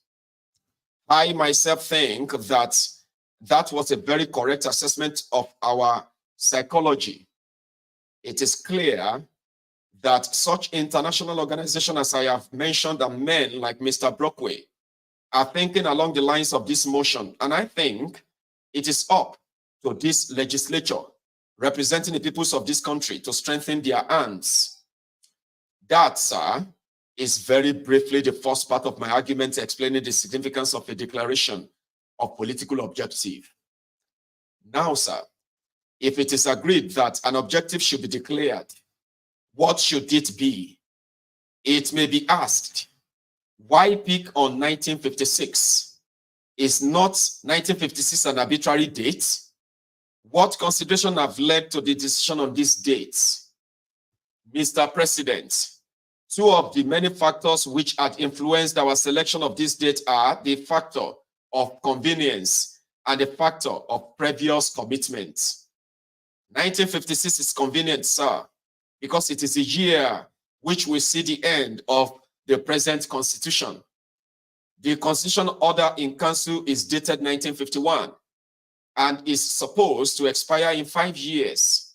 It is public knowledge that all true nationalists have made up their minds that this is the last constitution prescribing a dependent status which the people of this country can tolerate. To recommend a date earlier than 1956 would be to put a premature end to the life of this constitution. And although I myself can contemplate such a course with pleasure, we know too well how strenuously some sections of the country would resist it. In addition, most of the programs and policies of the regional government to educate and prepare our people for freedom are based on 5-year plans. And I think it would be unwise to say, the least, to interrupt the process of maturity of these programs with the upheaval that constitutional changes might occasion. To settle on a later date would mean a further period in national slavery, a prospect which I do not think any honorable member would welcome. We might, if we settle on a later date, have to draw up yet another interim constitution and waste time and public funds to arrange new elections, still as a subject people, at the time when our sister colony on the Gold Coast and our kinsmen in the West Indies and places like Malaya will most assuredly be free independent nations. It seems to me, therefore, that we cannot afford to put date forward, and it would be inadvisable to set it back. Convenience, therefore, dictates 1956. The argument on the grounds of previous commitments are even stronger. There may be some doubt as to whether any particular political party is fully representative of the people, but there can be no doubt whatsoever that any unanimous view above by the majority of political parties must represent the true feelings of the politically conscious citizens of any country. And in 1956, from this point of view, enjoys the advantage of unanimity. The Action Group, the NCNC, the Northern Elements Progressive Union, the Askianist movement, the Convention People's Party have all publicly declared self-government in 1956.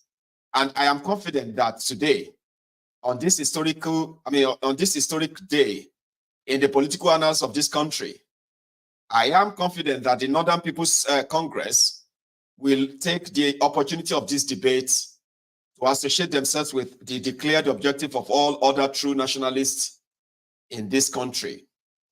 Sir, the Action Group, the NCNC, the Northern Element Progressive Union, and indeed all true nationalists who interviewed the Labour Party delegation left them in no doubt that 1956 is their irrevocable choice.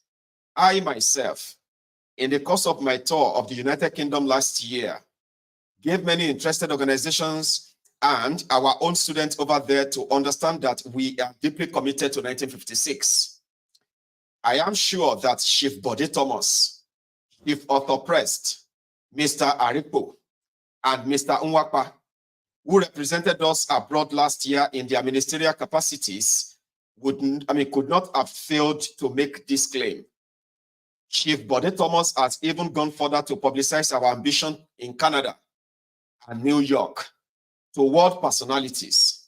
All these great people and organizations are looking forward to the emergence in 1956 of the largest and greatest Negro nation in the world as a free, independent country.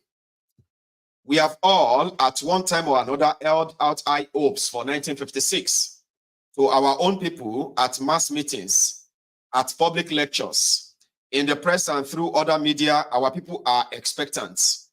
We have, all of us, whether it is the Action Group or the NCNC or other parties, promised at one time or another to lead them to the promised land in 1956. We cannot go back on our plighted word. You will understand. Therefore, Mr. President, that on these three grounds of previous commitments, 1956 is a position from which it is impossible to retreat. And that is why this motion recommends it to this House for adoption. Mr. President, there are one or two minor points to answer on this subject, such as, shall we in fact be able to rule ourselves in 1956? Shall we have enough knowledge and knowledgeable men and women? I dare any ground for the fear on the part of some members from the North that they will be dominated by the South? I shall leave those questions, sir, to be dealt with by my honorable friends who will speak after me. For the moment, I hope I have said enough to show why it is of paramount importance that this House should set a target for self-government and why that date should be 1956. One final observation I would like to make is upon the attitude of the special members of this House and of the EXCO official members to this motion. I believe, sir, that the subject of self-government is an issue between Nigerians and the British government. It is nothing to do with my good and honorable friends, the special members, or with my equally good and honorable friends are the ex-official members. I hold the view that non-Nigerian has the right to express an opinion in this House on this subject, or seek to influence the course of this debate on the time that we may choose to strike for freedom. We are the elected representatives of our people, and that applies to all Nigerians here. We are all elected by some process. We, as the elected representatives of our people, do not require the assistance of aliens to help us to decide when we should be free. I would therefore appeal to the special members to refrain from speaking and from voting on this motion, whatever their private feelings may be. The ex-official members, sir, are in a similar position. Their functions in this house relate to the work of certain specified departments of government. Perhaps they have the interest of Nigeria at heart. Perhaps they have not. Their private feelings are entirely their own concern and are of no consequence in this debate. The subject of this motion is not covered by the portfolio of any of ex-officio member. I would like, therefore, to appeal to them in all sincerity to stay out of this debate, sir, and to let us Nigerians argue our own demands and desires and differences among ourselves. We will go into lobbies, sir, to decide the future of our own people and of our own children. None of the officials has a stake in this country, and I mean no offense at all when I describe them as mere birds of passage. They are here today, sir, but being out of the colonial service, they may well be elsewhere tomorrow, by transfer or by retirement. I beseech them, therefore, not to take any course which might lead to an estrangement between us and them. Mr. President, the whole country, I might even say the whole world, is awaiting the verdict of this House on this motion. News of what we say here today will travel far and wide. I do not know how many honorable members read the English press.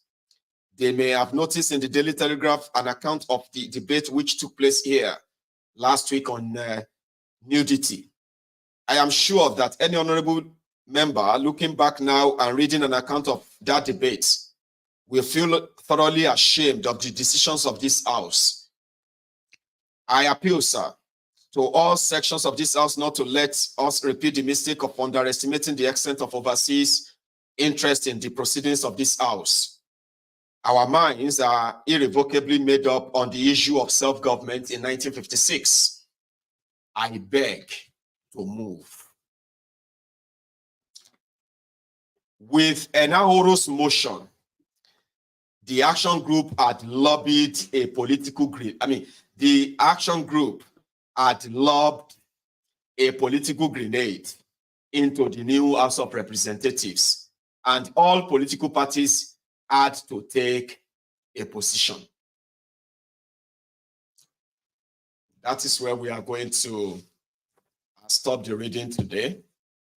And for the sake of those who wants to react to it, I am going to open the line.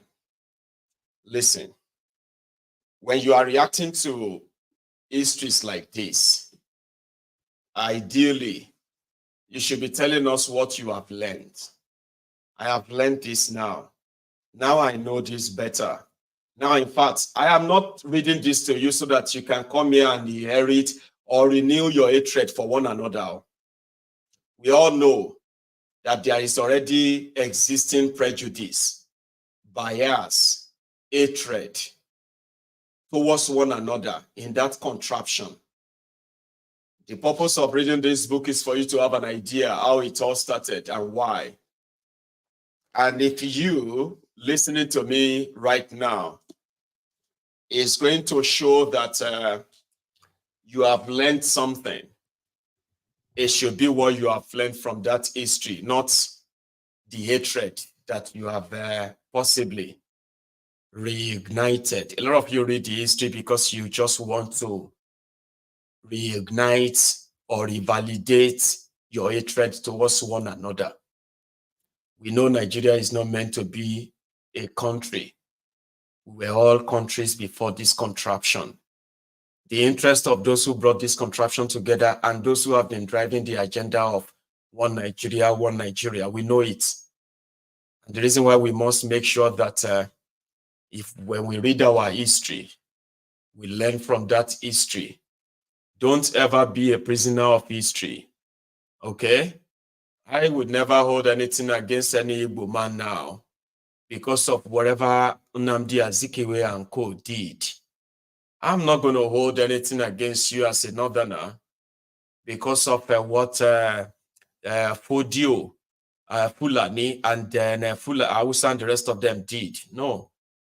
And it's the same thing. You shouldn't be holding all of this now. You learn from what happened then. Learning from it means What were those things missing? Respect and regard for one another? All the British that planted the entire division, and those who didn't have the foresight to know that a generation like me and you are coming to this world. They never cared. They cared about themselves and their short-sightedness. At the end of the day, they have left us in a shit hole. Now, that shit hole today, me, you, all of us are now endangered species in it. There are still some of their agents telling you there's nothing we can do about it. They are mentioning unity. We call them unity beggars. Unity that Nigeria never had. We were never one. There was never one Nigeria. Even those who try to push and see if it will work, they've all come back and realized that it's a failed project. Nigeria is a failed project of British. But there are those who are benefiting from it right now, like those who benefited from it back then. So there are those who are benefiting from it now. And they will love the status quo to remain. They will make up stories to make it look like we have no choice. They will maintain the divisive rhetoric, the divisive rhetorics that they are spreading every now and then. The hatred that you are witnessing and all that. They will tell you Nigeria cannot break. Because if Nigeria break, the tribal, ethnic, religious causes that is upon Nigeria, every one of them will break. I mean, you know, the Igbos will have Biafra. Igbos, even if the judge says they don't want to be part of the Igbos in Biafra and they want to have their own country, they can have their own country because they had their own country. All before this whole thing were fused together. Same thing with every part of, you know, have your own country where you speak your own language, where you trash and treat your own problems by yourselves. Yeah. So what you have next is going to be respect. Respect for that people. Respect for these people. Respect will be earned, and it will be earned genuinely when people's identity are genuinely restored. They won't restore your identity. You will probably have to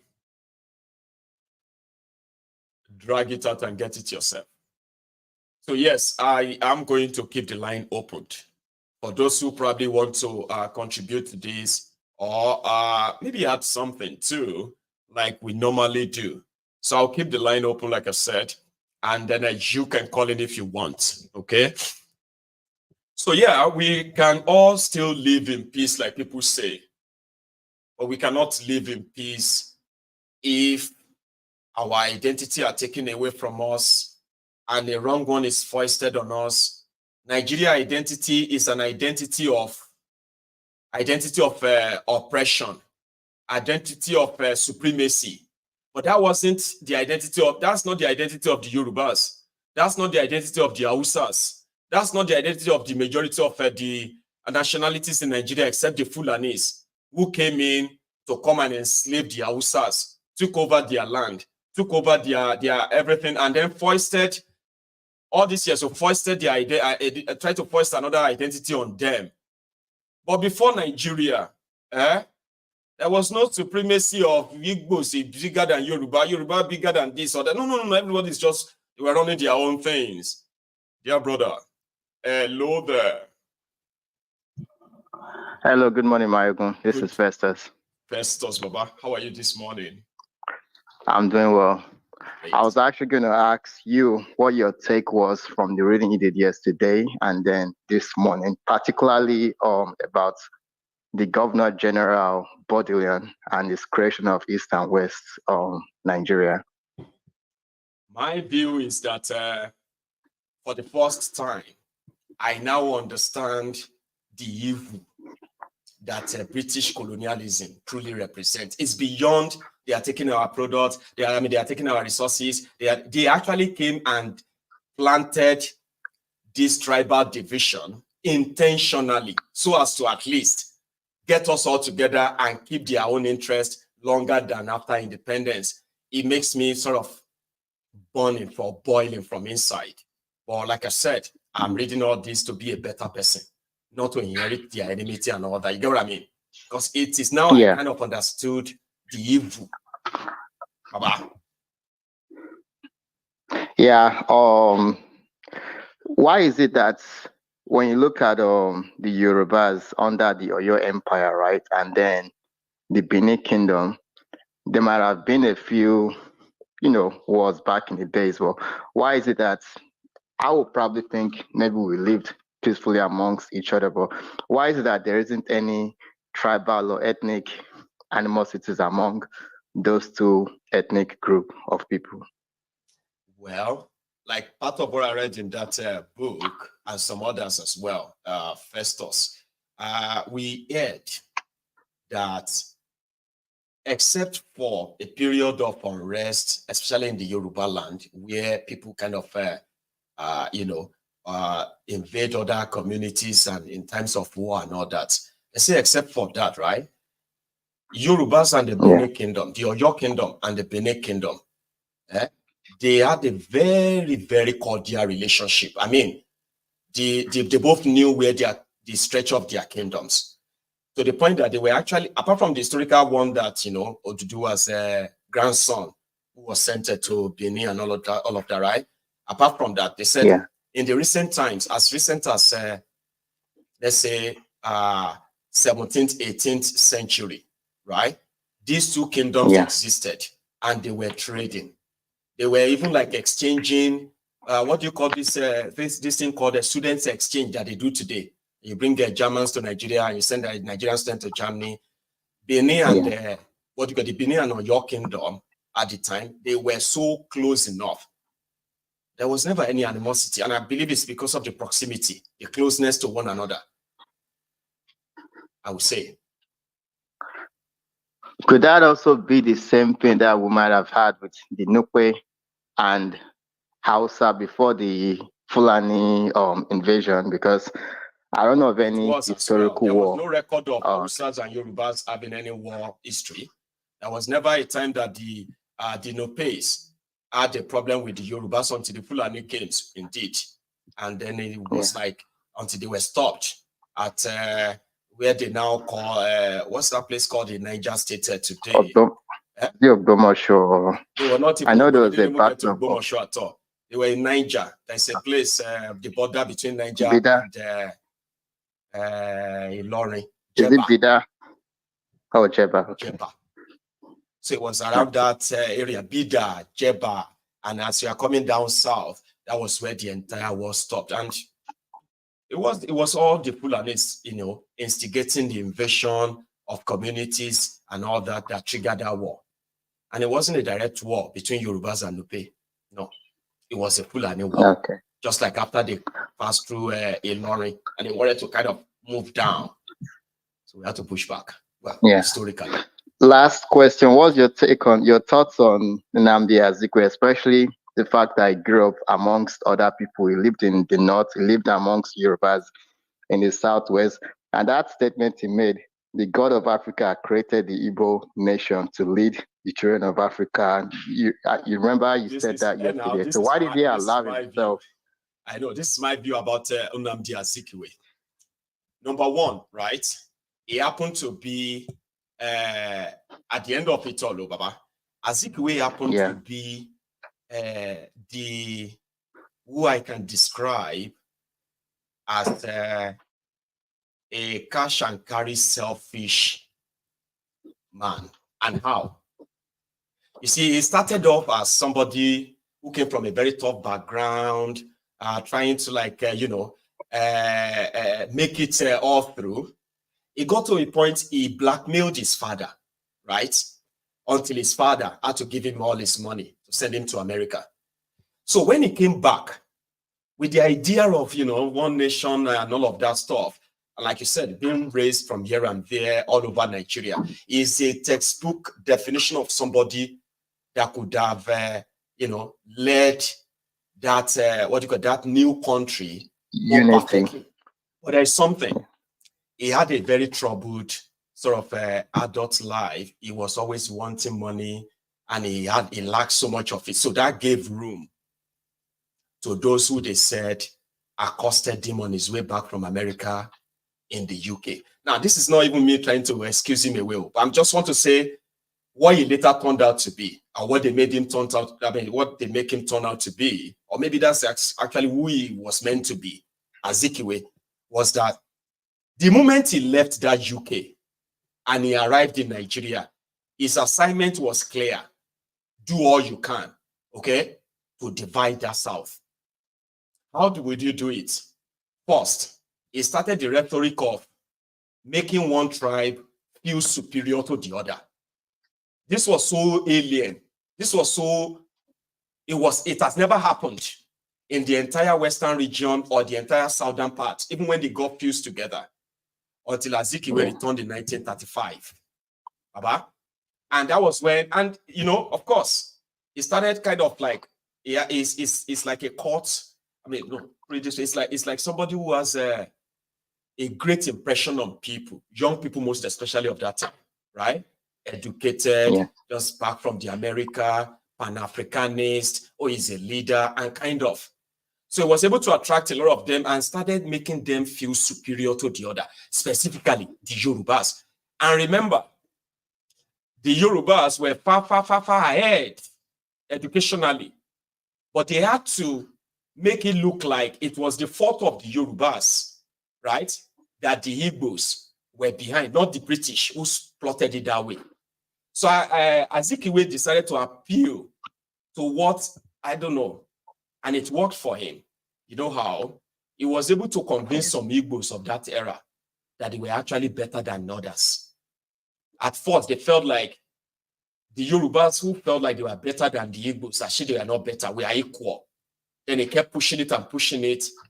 And my own estimate of that is that if there is anyone, if there's any review I have to give about Azikiwe, having known all of this, to what later happened and what Nigeria ended up as, I would say he is as evil, even more evil than Ahmadu Bello and what he did.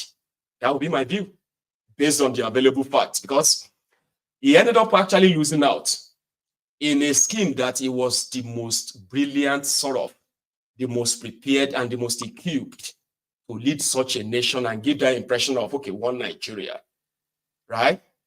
But all of that, from also what I read, even in Igbo land, they said, despite Azikiwe's push of this tribalism and all of that, it wasn't even so deep in the East, right? It simply means that there were actually those in the East that felt like, man, this is strange. Of course, it's the genesis of tribalism in the western part of Nigeria. I mean, the southern Nigeria. Let's give that to him. Azikiwe. My view, Festus. Thank you very much. God bless you. Have a good day. Bye. And you too. We'll continue our reading next. That will be tomorrow. See, like I said, our supposed ancestors, they were not saints. Majority of them were not really heroes. In fact, the bulk, and the reason why I don't really want to you know, like I said, don't inherit their enemies and the rest of them. Don't inherit them, because it is very simple. If you have been following this reading, the Azikiwe says selfishness, greed, and self-centeredness could only sort of have credence by attaching Igbos to it. From record, the Igbos never benefited from Azikiwe's political escapades and miscalculations due to his selfishness and greed.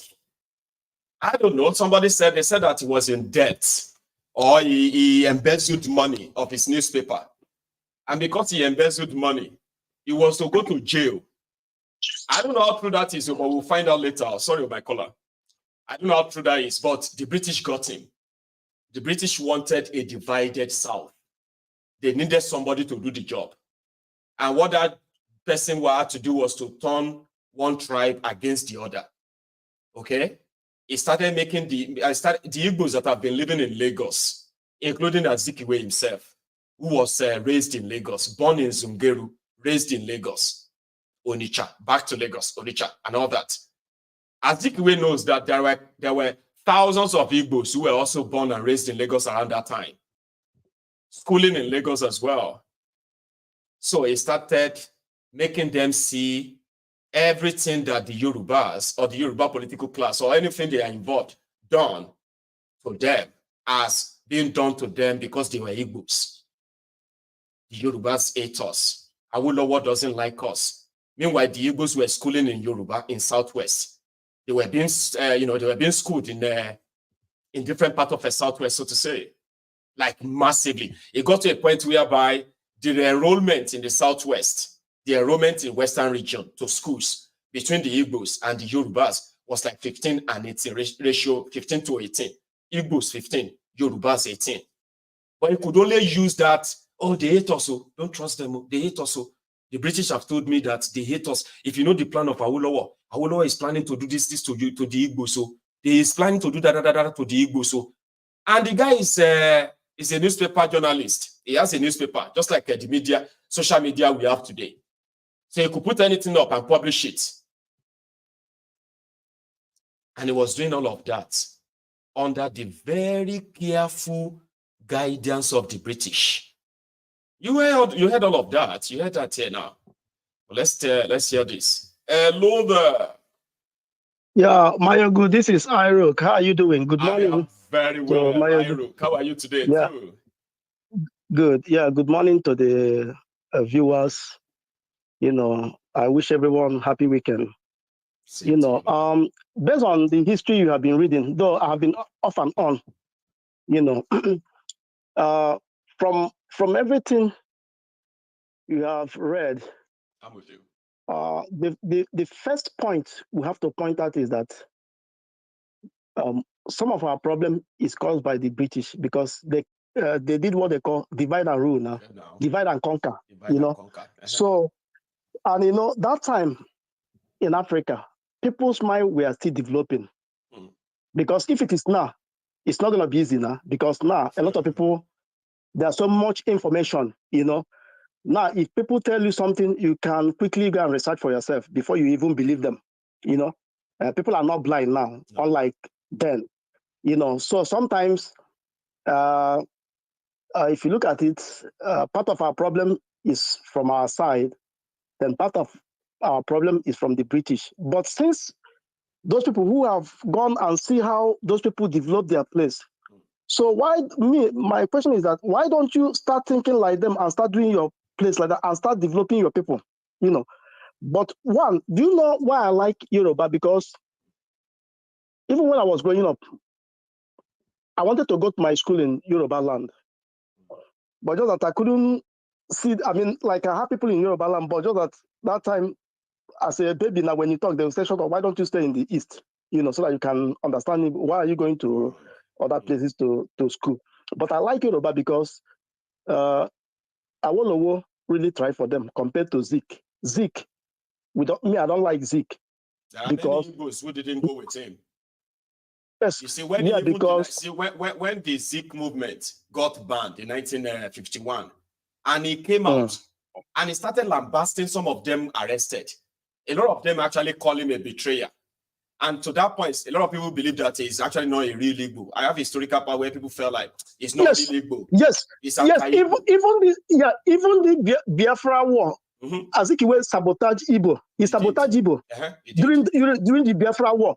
Even this blockade they caused, I wouldn't even say it was Awolowo. Is that Azikiwe? Not even Awolowo. Because that part, I don't want to jump it yet. Okay. So you know what they are saying about that one? Just like an hindsight, right?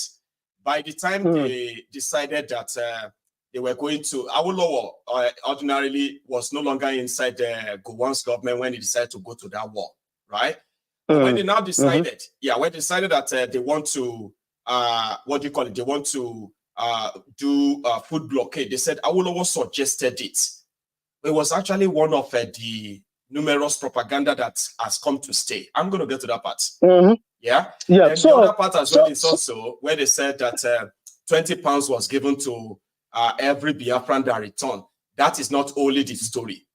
The 20-pound story is for those who can no longer show proof of how much they had in the bank. People who had their houses, had their houses returned to them. In few places where some people actually took their houses where they said they abandoned properties. Back in the southwest of Nigeria, there is no single Biafran property that was never returned. Yeah, abandoned. You're right. You got what I mean? You're right. Those You're right. who actually had proof that this is my bank statement before the war, they got every penny of their money back. But again, we get to that part, okay? There's so many parts of our history that indeed a lot of people have been manipulated to drive an agenda that a lot of us are dealing with today. Sorry about that. Well, go on. See, yeah, so me, like what I'm trying to say is that for the fact one, me, I'm being exposed. I wish like the exposed we are now. I wish they will give other people at home will just see little light. Their mindset will start changing. Me, as it stands now, I like Yoruba people. No matter what people will say. Yoruba have no reason. No. Nobody has any reason. Yeah, it's all these political criminals who are muddling our heads together. So, go on, even as I'm talking to you, my cousins marry Yorubas. My cousins, they come home. Even I have some Yoruba from. As soon as I get to Lagos, they will come with me. We'll go to my village and enjoy and come back. So I don't have any hatred, but like as you said, this history of a thing that they deny our people. That is why people are behaving the way they are behaving. If it is Nnamdi Kanu, it's mad people everywhere. Because this history make a lot of people, they don't behave right. Even the ones that go to school, when you see them talking, you say, this one did he even go to school at all? So So what I'm trying to say is that people should listen to this thing you are reading, then let them do their own research and let them learn from it. Learn from it. Let's so that be students of history, not listeners of history. So yeah, exactly. So if you're dealing with people, you deal with people individually. You don't deal with people. Exactly. Yeah, I deal with people individually. I don't deal with you because you are Yoruba or you are Hausa. If you're good with me, I'm fine with you. Even my best friend, like as in the person, if I come to Lagos, person that helped me is not a Yoruba guy. I'll give him money. He will count the money. I will give him so much money. He won't even take anything kobo from that money. And after this, I will travel. His business partners are Igbos, and there's nothing you can say to him that will change his mind. People have these experiences, but other people want you to ignore those experiences. No. I cannot. Look at the Igbos. I cannot. No. Has been planted by the British way back, and a lot of us are carrying it on today. We are carrying it on. Like as I said, you deal with people based on individually, because people you don't count, because there's some Yorubas when you see, what they will even do, you wouldn't even believe that this man is a Yoruba man, as they talk. But I don't look at that one. But what I'm trying to say, people need to begin to do research. People need to listen. People need to go visit the history. Forget what all people are trying to say. Because majority of them are there to shape your mind. Yeah. And now, majority of the history that they told us, they were there to just shape our mind for a purpose. So that when we grow up enough, that purpose go will serve it. And that purpose is to make sure say we hate each other. I hate you. I don't know. I don't have anything to I didn't do anything to you. You don't do anything to me. But because I say, Eruk, that must be Igbo. It's Igbo. Ogene Chuku. That one no be Igbo. Ogene no be Igbo. Nah, Igbo. Because I have been trained to hate them, and you have been trained as well to see me as somebody who hates you. Then the cycle continues. Why the criminals are united up there doing all this same shaggy? What I'm even trying to say, like, you see, I was even asking one of my Yoruba. There's an elderly Yoruba man, but he retired. He's back to Ibadan. I was even telling him that I want to come to Yoruba land to get some land so that I can be doing this farming something. Yeah. So the man, we have been talking this thing, but it's just because of this insecurity. It was Ibarapa. The man was even suggesting we should go so that we can get this thing and start something. But we wish, if things will get better. I mean, that's my own this thing. So for what I'm saying, everybody should learn from history. And don't learn from what he has said. Yes. Yes. Okay. Yes. If you have an experience with a Yoruba man who messed up, deal with him. Yeah, if you have experience Deal with with an him. Igbo man who did wrong, deal with him. Deal with him. Don't go back to that cesspool of a fake history orchestrated by the British. That's how the Igbos they do. That is how the Yorubas they do now.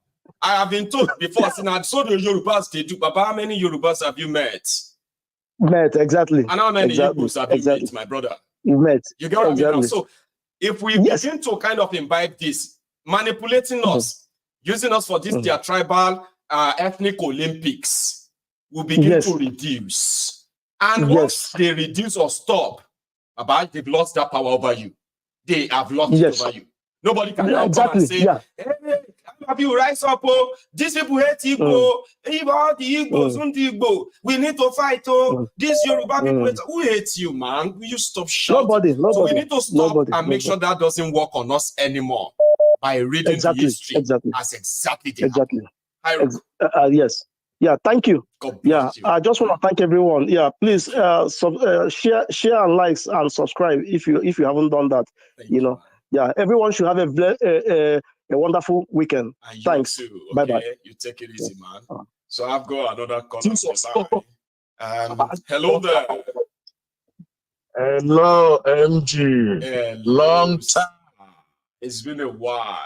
You're all going to fear me. I wanted to say, yo, I can't fear you, no be lie, yo. How you doing? I can't fear you.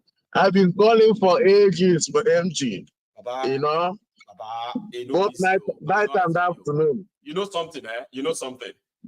Even people say, if I pick up a phone, right now, to call in, I may never get a chance to call in. Like now, my program, I go there now, right? They dial, say, okay, I won't pick. I may never have that chance. It's so tough. I'm glad you made it. It's easier this morning and afternoon. Yeah, it's much like pressureless. Yeah, it's true, though. It's true. But MG, now this thing what they do, Tell me. I don't know how God will take bless you for this. You know, I don't know how God will bless you. Matters, because I just want to ask you if you permit me to speak broken. You know, I know saying and I just can speak free. So we understand ourselves, Baba. So now the thing. Go on. Yeah. Anyway, this topic where you carry come now, only God knows. I know, and only God just thought you bring exactly this history where Nigerian government they run for. All these our politicians, they run for this history. This book there already, but you know say, it did, but they don't want anybody because they say if you want to hide anything for a black man, go hide them for inside book. Because they know they give. Not anymore now. They don't know now. You know, but this our people don't send me message. Maiyegun, when you finish that one, I have another one. Is from this. I was like, send them, review them, and we'll go read them. As long as it's going to help awaken our subconsciousness, no matter how old you are, it don't matter. Helping. We need it. It's helping. It's helping, and it's good you make it in open. You know why? Because of this thing, according to what we have been reading, this history now. I'm from Southeast. And you get something, I remember during the days of our when I was in school, that was secondary school even, you know, I mean early 80s. So this thing, like Igbos value Ojukwu more than Zik, no matter what history Zik got in Nigeria. People don't rate Zik. Now Nigeria, some people feel slap you. Some Igbo people, many Igbo people go slap you if you call Zik name for them. Sure you get. And they tell you, don't be joke. Now Nigeria, they celebrate Zik. If you go Igbo, now Nigeria, they celebrate them now because of they use them, they do what they are doing, all these divisions. Now Nigeria, they celebrate them. Igbos know they celebrate. Southeast know they celebrate Zik like that. They celebrate Ojukwu more. And that's the fact. You know, that's the fact. A lot of people, know that. And I'm like, well, now I know. Even though I don't even now I know. Because the whole thing, I remember at that time I told you we were in school, There's one old man there. Anytime we are passing and said, Ojuku Gachi, means Ojuku go rule. The man go the harass us, say no, Nazik. And as if they talk that thing, some people kids don't know say the thing they provoke them. Okay. So they we begin we begin to tell the thing to the man. But anyway, as about this set of Yorubas and Igbos,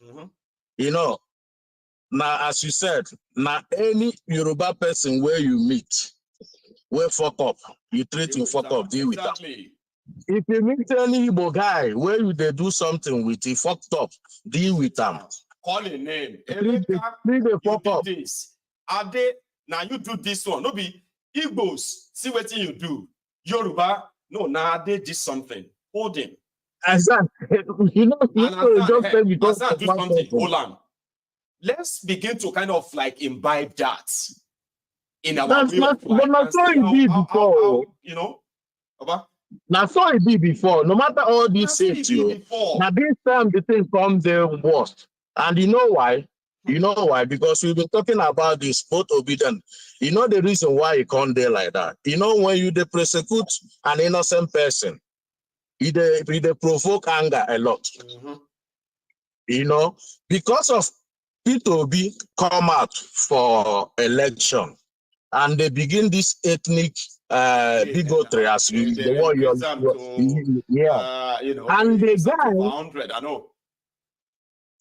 the guy, because of other Igbo politicians, we feel at them, let's say 50%. Or 20%, Obi have like 80%, even among the whole Nigerian politicians. That's the fact. It's not the cent, but among all these politicians Nigeria have, at least it's cent. I remember when you said this yesterday. Because it's a cent. Let's leave biases aside.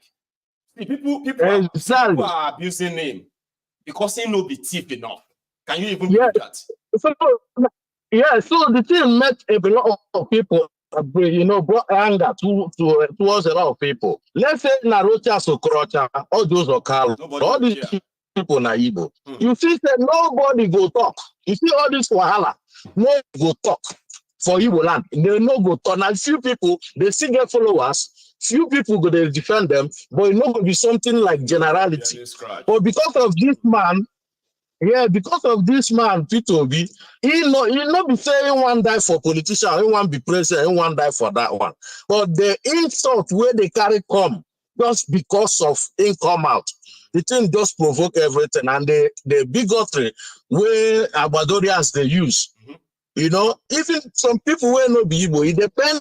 They attack somebody will not do anything. Now, see, Baba, say there are some of these Ronukus.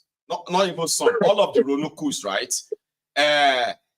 Anything from Ore upward to Benin, to Delta, to all these places, all of them are Igbo.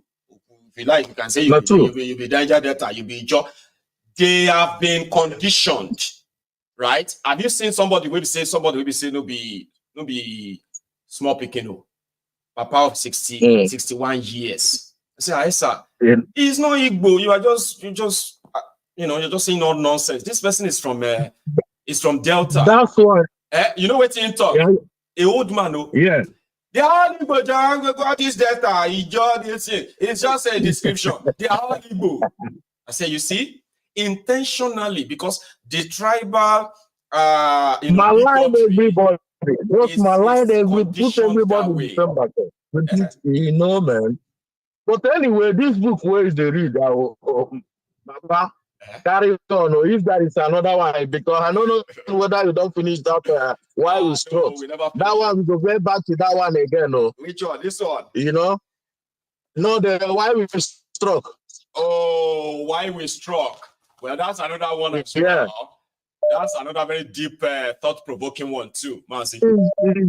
It's deep, but all these deep things we're supposed to do them for here. Because Nigerians, if you go library, they're not going to put this thing for Nigerian University Library, even though it's there. they no go like we make you read them, you know. And if you read them, they begin to condition them in a way. If you way they read the book, go think say, Abi, you be judges, Abi, you know, they understand the English where they write there. You know what I mean? So, Baba, carry on. I just, I'm glad to talk to you today. I mean, you know, get you online today. I know. Yeah. So much. Head on, brother. Head on. Yeah, might allow another person maybe talk. Yeah, thank you. Keep on, yeah. I will. Nice one. So, I have another caller on the line. Even though I only have just about 20 minutes to go, I hope we manage it well enough than just 3 calls, okay? So here, hello there. Hello, Maiyegun. It is Olu from Canada. Sir Olu, how are you this morning? Nice. Very good. It's so nice to talk to you again. It's a pleasure, sir. Thank you for joining us. You're welcome. Thank you. I've been following all of your readings, and it's been very intriguing and so many lessons learned. Right. For me, there are so many takes from it.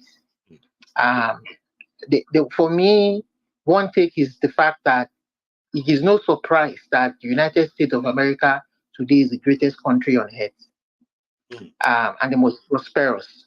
They don't have any royal houses. They don't have any royalty. They are a free people. They fought. They knew they were descendants of the British. It was a British colony.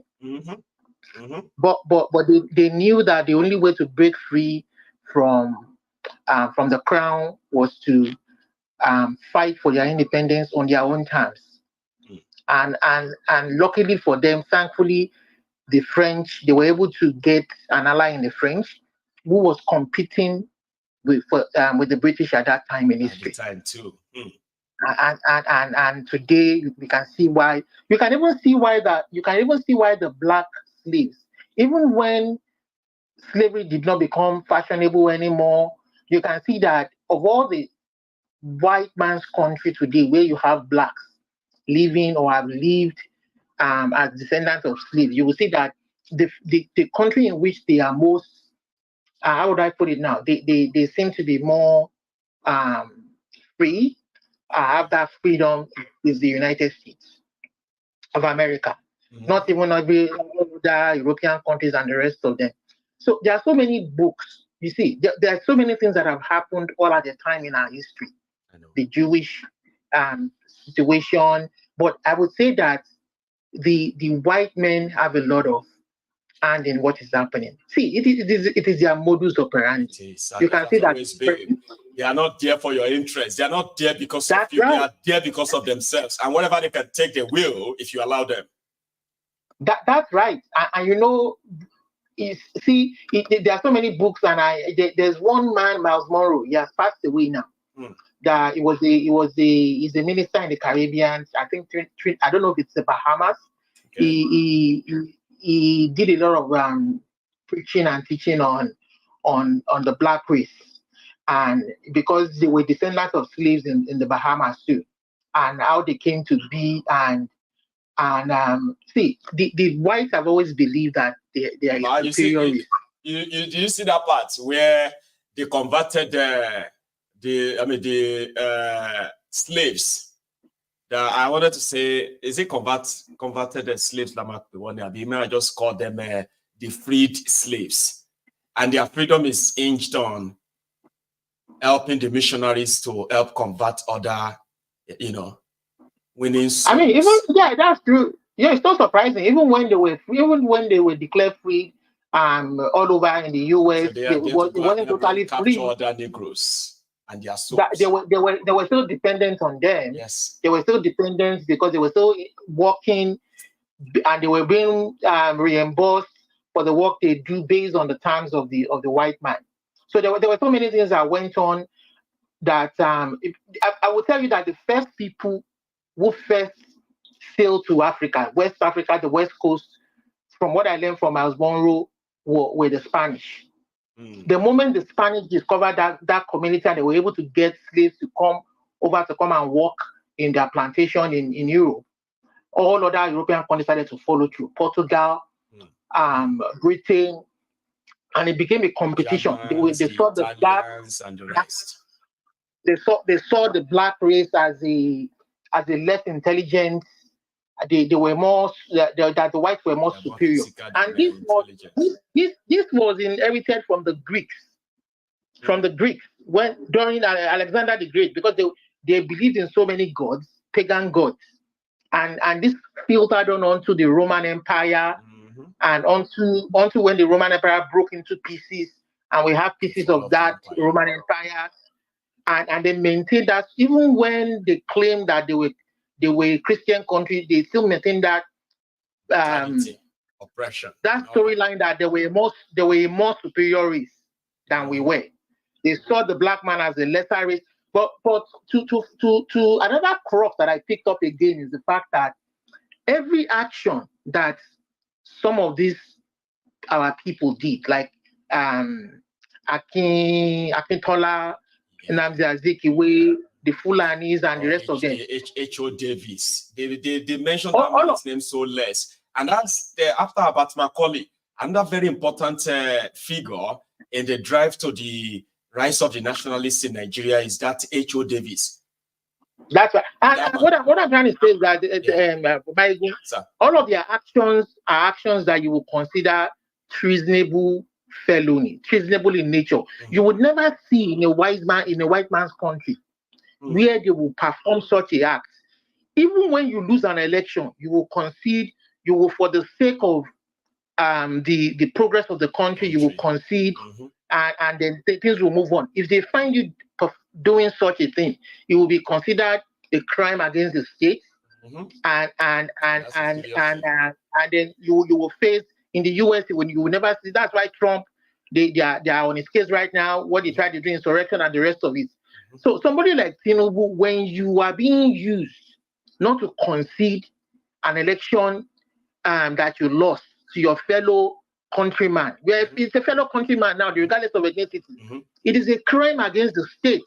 You have committed a crime against the state, and there are so many of them who have committed since our independence and since 1999. I would even say that we have not really had any free and fair, open, clear election that everybody will agree to that this person won, and then we concede to you understand. And the guy will spend 4 years. If he doesn't perform, there's an opportunity to argue against him and get somebody else who can do the job regardless of ethnicity and tribe.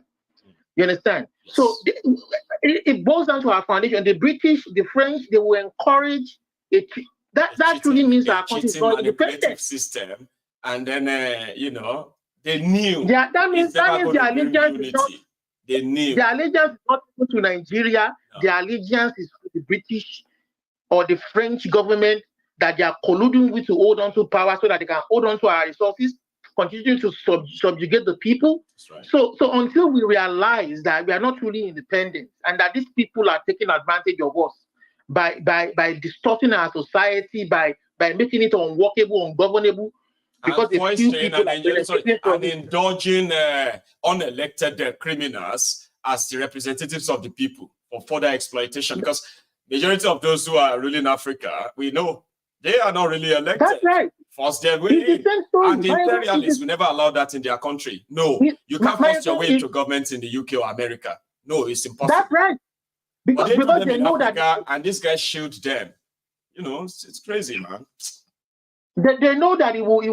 They know that the moment that happens, that is the beginning of the destruction of the fabric of their society. They will concede, knowing that if you don't perform well, the people will have another chance to elect you into power. But getting them out is a problem. They won't allow that to happen in Africa, and these people aiding them and doing. And you know what they say, sir? Yeah. I want to say aiding them that you just mentioned now. Their own argument is always that. Even if they are dictator, even if they are corrupt, where the West wants stability. They cannot undo anything where people are like, protesting. So stability. What? This has made me to understand that all this is a continuation of the slavery. You see, when America they want to continue the slavery, they said they remove abolition of slave trade. That was what brought in what do you call it? Colonization. When colonization was coming to an end, they said they gave us independence, but they are still going to control our interests for years to come. That's the plan. It was clear here. You see, that is why I always refer to America as a gold standard. When America said, you know what, if after the Second World War, I think we should allow these people govern themselves. We don't want to be part of a situation where you control their destiny, because that was America's way of life. Exactly. They wanted them to control themselves, control their destiny, liberty, and freedom, and but pursuit of the happiness. British, that's what they call it. The British and the French and all the rest of their European allies they couldn't take that shit. Don't want that. But because America was an ally in the war, their now modus operandi was to give them power, but on our own terms. We were never truly independent. That is our situation today. We can't truly elect our leaders. We can't truly make our own decisions. I would try to do that. They saw that they saw our vision for the next couple of years, and they knew that if they allow this man run away with it, forget it. They clearly stated it now, Saulu. They clearly stated that the Yorubas are the problem. And the moment they read the Igbos catch up, so educated, and many of them, they started feeling like, this educated Southeast and Southwest are going to be a big problem. They started threatening the North with them. They said, you better wake up. These people want to control you, but don't worry, we'll give you the power. You know why? You know one reason why I love Awo again. I love Awolowo again is the fact that this man had a very progressive idea. He achieved so many things, but this man never thought one day of insurrection against the Nigerian state. He didn't have the plan. All he wanted was an independent Yoruba region, autonomous Yoruba region inside Nigeria. Awolowo wasn't even asking for Yoruba nation. He wasn't even. He didn't want Nigeria to break. He was a one Nigeria proponent. He was a one Nigeria. Majority of them were. All he wanted is that everyone just did their day. Day your day, we did our day, and all of that. But that was never to be. He was a true Democrat because he believed that once you can argue your vision to the people and they see, it will through the ballot box win that battle. Let the person with the best arguments win. And he is a very good orator.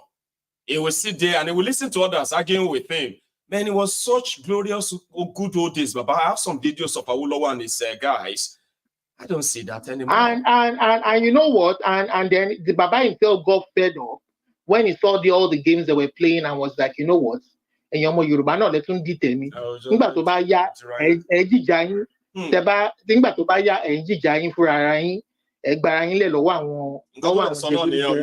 exactly what Baba. I can understand why the Baba got fed up because if you can't play it fair with that country. No. The moment you try to play it fair, that's it. They will take advantage of everything. So I want about the insurrection. Me, I don't blame them, Maiyegun, because how do you play it fair when the West that is supposed to see the wickedness that this government is doing to its people are turning a blind eye, and they are using every instrumentality of government to legalize their illegality, what they are doing. I mean, I want about the insurrection. I don't blame them because now 2027 they're shouting 2027. We just want them to. If you want to do any insurrection, you should do it in a way that at least I shake everybody. People like us can print your picture and put it on our profile and say, "Yes, I love those guys." But nobody say you go. Because I don't know because for me, I'm continuing to talk, to agitate, to support anybody that is really wants to fight for true freedom and true democracy. People can enjoy the prosperity that they want, but the problem is I don't know if I can say that true and free country in my lifetime, And like Pao, you know what? If you want to know my own take, part of my own take from that reading, sir, is the fact that at a point in Nigeria, it was actually a slogan. Self-government in our lifetime. Self-government in our lifetime. They were campaigning that they will have a self-government in their lifetime. Then they changed it from the late 40s to self-government right now. Sure you get. So a lot of us may think that we will never see a free country out of that contraption in our lifetime. But we will. Events can just happen so fast. The British felt like the earliest they had a plan of giving Nigeria independence was actually 1980. They had to bring it back. I mean, they had to bring it forward to 1960 because things were going so fast, things were moving so fast around that time that they themselves were losing their own plots. So they quickly fixed it in and they gave it. So, Baba, we will see a free Yoruba land, free people from that contraption in our lifetime. I'm going to say it to the existence, Baba, so I can see it in front of me. I sincerely also, and I look forward to it. Thank you, Maiyegun. Yeah, let's be positive. Thank you so much for this as well, okay? You should have a wonderful day. And if I don't speak to you again today, enjoy your weekend, okay? I will. You too. Cheers, man. So that is a Saolu. I'm taking my last call, and I've only got just about maybe about 5-6 minutes, and we can call it a night. Yeah, about 5 minutes. Hello there. Hello, Maiyegun. Hello. I wish I wasn't your last call. You are the last caller this afternoon. How are you? I wish I'm fine, thank you. How are you? I'm very well. Tired, but yeah, good. Fine. Let me first of all, I know that everyone calls in, but to say, oh, we appreciate you, but I just feel like when you do this, your readings and you talk about these things with so much, depth and everything. I just have to say thank you, because I think a lot of us have been just, I don't know, unintentionally ignorant about history.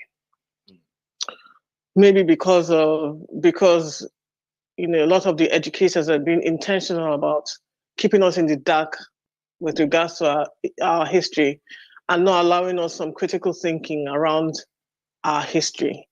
I don't know if you recall one of the conversations that we had, and I said to you that I'm not sure we had any heroes past.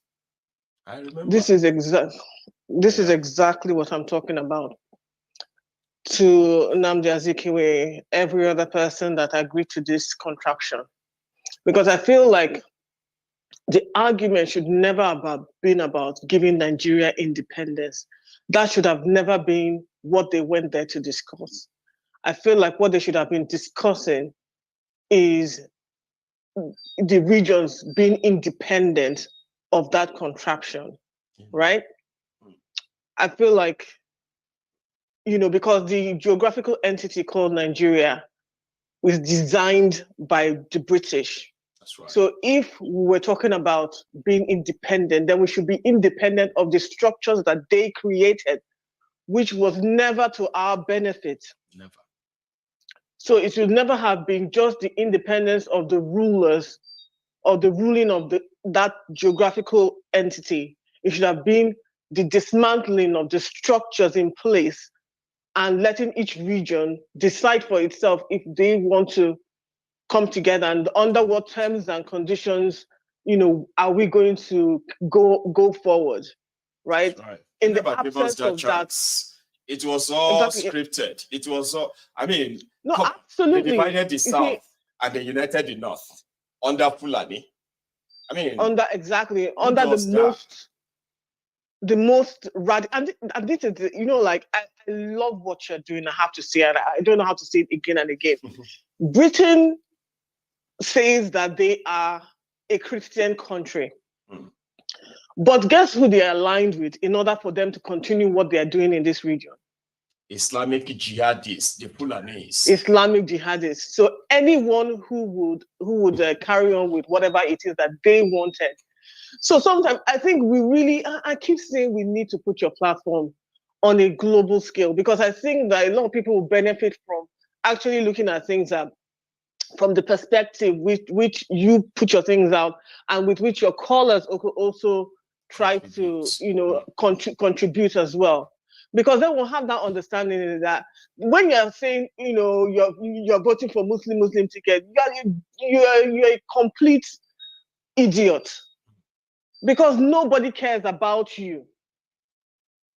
Nobody cares about what you believe. What they really, truly care about is what they can get from you. Yes, and when you understand that you can leverage on that thing that they get from you to get a good deal for yourself, then you forget about whether or not the person who is in front of you or who you want to lead you is a Muslim or a Christian or Igbo or this and that. We have a really long way to go.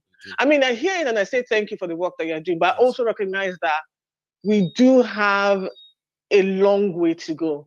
I know that you'll be positive in what you just said to the previous call about, you know, these things that happen, it can kick off, and before you know it, we're exactly where we need to be. Events can crystallize into something so speedy that a lot of people will be like, oh, yeah, we saw it coming, but not this way. No, not this way. Exactly. I feel like whatever arguments that we're having, even as a continent, even as a people who say that they're Pan-African, you know, and going to the United Nations, it's just, we need to self-organize as Africans. We need to understand the disadvantage that we are in. Going to the United Nations and trying to plead your cause to an entity that doesn't really care and would rather keep you enslaved because it benefits them is not the way to go. I feel like we really need to really think about how we move forward. Going to any of these people to talk about the emancipation of a region and everything is not right, because who gave them that authority? We certainly didn't give them that authority. I didn't give you the authority to draw boundaries for me in my own region. I never said it was okay for you. I don't see why I should go and supplicate to you in order for me to say, okay, I want to be an independent country. Because in the first place, you didn't ask me. And that's why when all these countries, all this going to all this West, IMF, and all of this that have never benefited you, never done anything to lift any single Black African country out of poverty. Genuinely, it's pointless. No. Genuinely. And if I became the president of my region, I would never, ever have any ties with any of these entities. How we're going to progress and how we're going to grow our economy, we can do it independently. Our ancestors did it. So that story of them, they never met us hungry, and that's just the truth. I feel like this is their strategy of misinformation. It wasn't today that they started doing it. That strategy did you not see how the whole thing was plotted in that book and all that? I was reading that and I was like, oh my God. Wow. Yeah, that strategy is an ancient strategy. Let the people believe a certain thing, then we'll control it from there. The assumption has always been that it was a backward country or a backward people that they met. And they keep but I saying beg to differ. You are backward. And they keep only saying bringing you it, civilization. If not because of us, you'll be so backward. Say it out loud and clear. Oh, we are backward. If not because of you, we will never be civilization. Exactly. And people believed it. And people believe, even our own people believe it till today. You have people that even argue that the white man is so advanced. I said, are you crazy?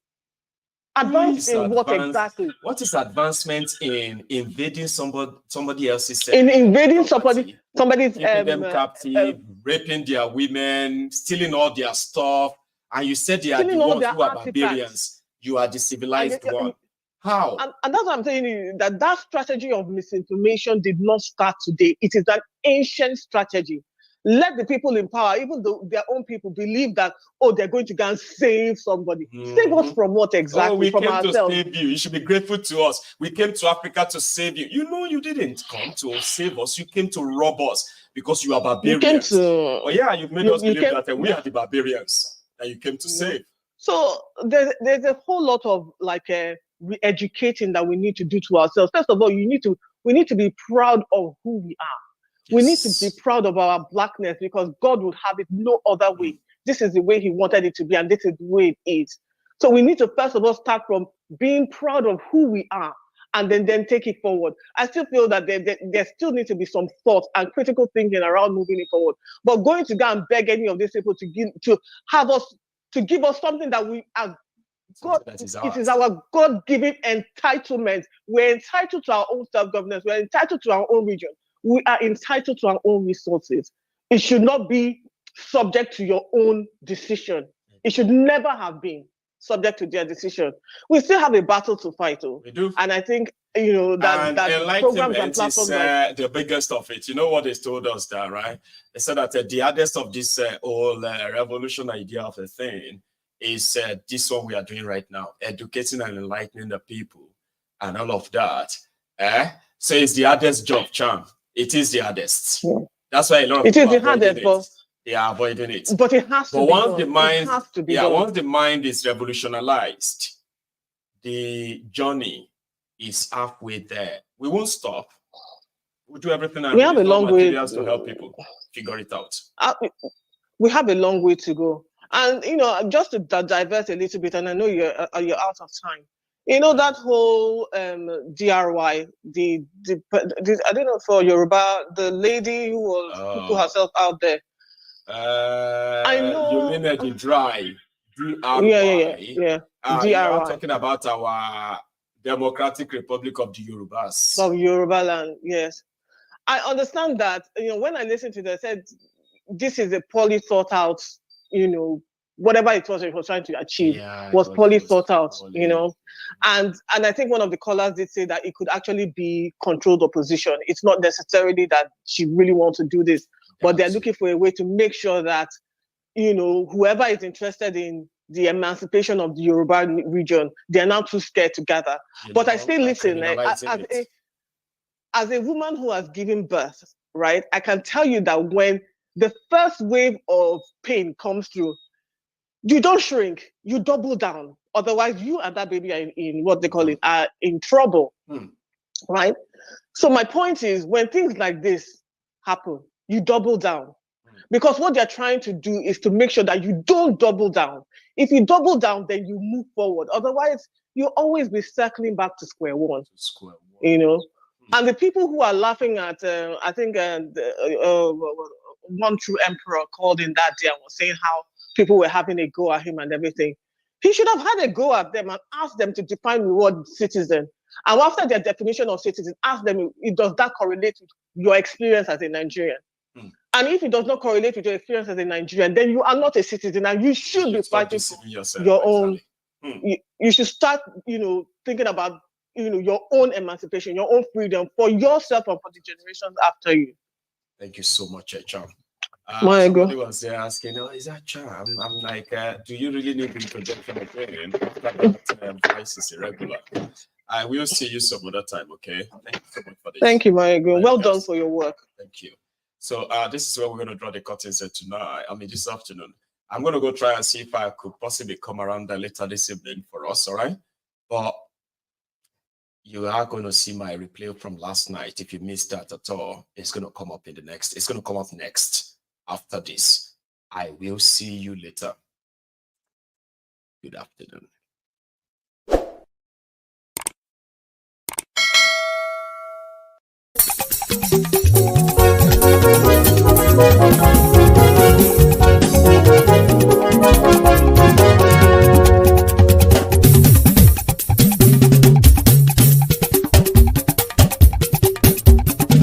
Maiyegun làwa mọ̀ làmọ̀ tó dòdòdò. Maiyegun Diary Nayibi #1. Maiyegun làwa mọ̀ làmọ̀ tó dòdòdò. Maiyegun Diary Nayibi #1. Maiyegun ti dé o ọ̀rẹ́ ará ìlú. Maiyegun Diary Nayibi #1. Lórí Facebook, lórí YouTube. Maiyegun Diary Nayibi #1. Gbogbo bó ṣe ń lọ ni Maiyegun já wa sí. Maiyegun Diary Nayibi #1. Àṣírí ọ̀jẹ̀lú kì í bò níbẹ̀ o. Maiyegun Diary Nayibi #1. Bó bá ṣe eré àní Maiyegun máa wí. Maiyegun Diary Nayibi #1. Ó sì tún ṣe eré wàá gbọ́ níbẹ̀ o. Maiyegun Diary Nayibi #1. Maiyegun Diary political. Maiyegun Diary Nayibi #1. Godfatherism kò sí lọ́rọ̀ Maiyegun. Maiyegun Diary Nayibi #1. Ẹ farabalẹ̀ sẹ́ o kẹgọ́rọ̀ lẹ́nu o. Maiyegun Diary Nayibi #1. Àní Maiyegun làwa mọ̀ tó dòdòdò. Maiyegun Diary Nayibi #1.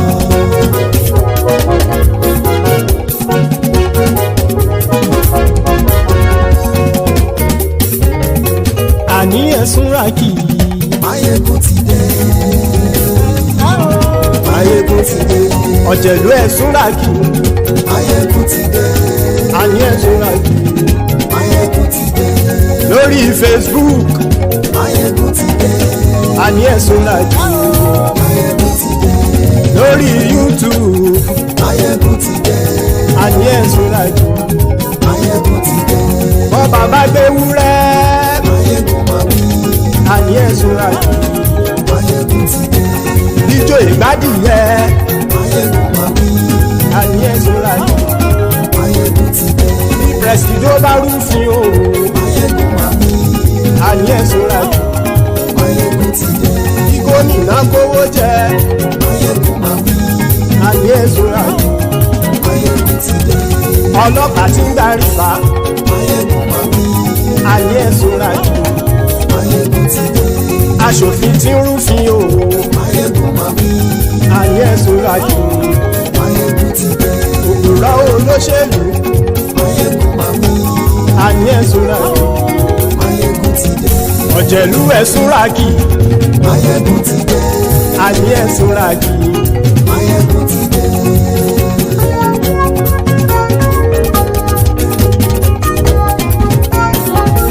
Maiyegun ti dé gbogbo ọ̀jẹ̀lú ẹ̀sùn ràkì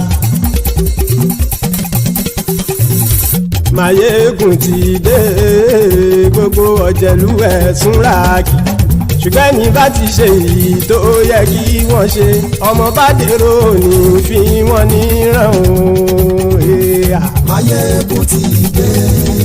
Gbogbo ọ̀jẹ̀lú ẹ̀sùn ràkì.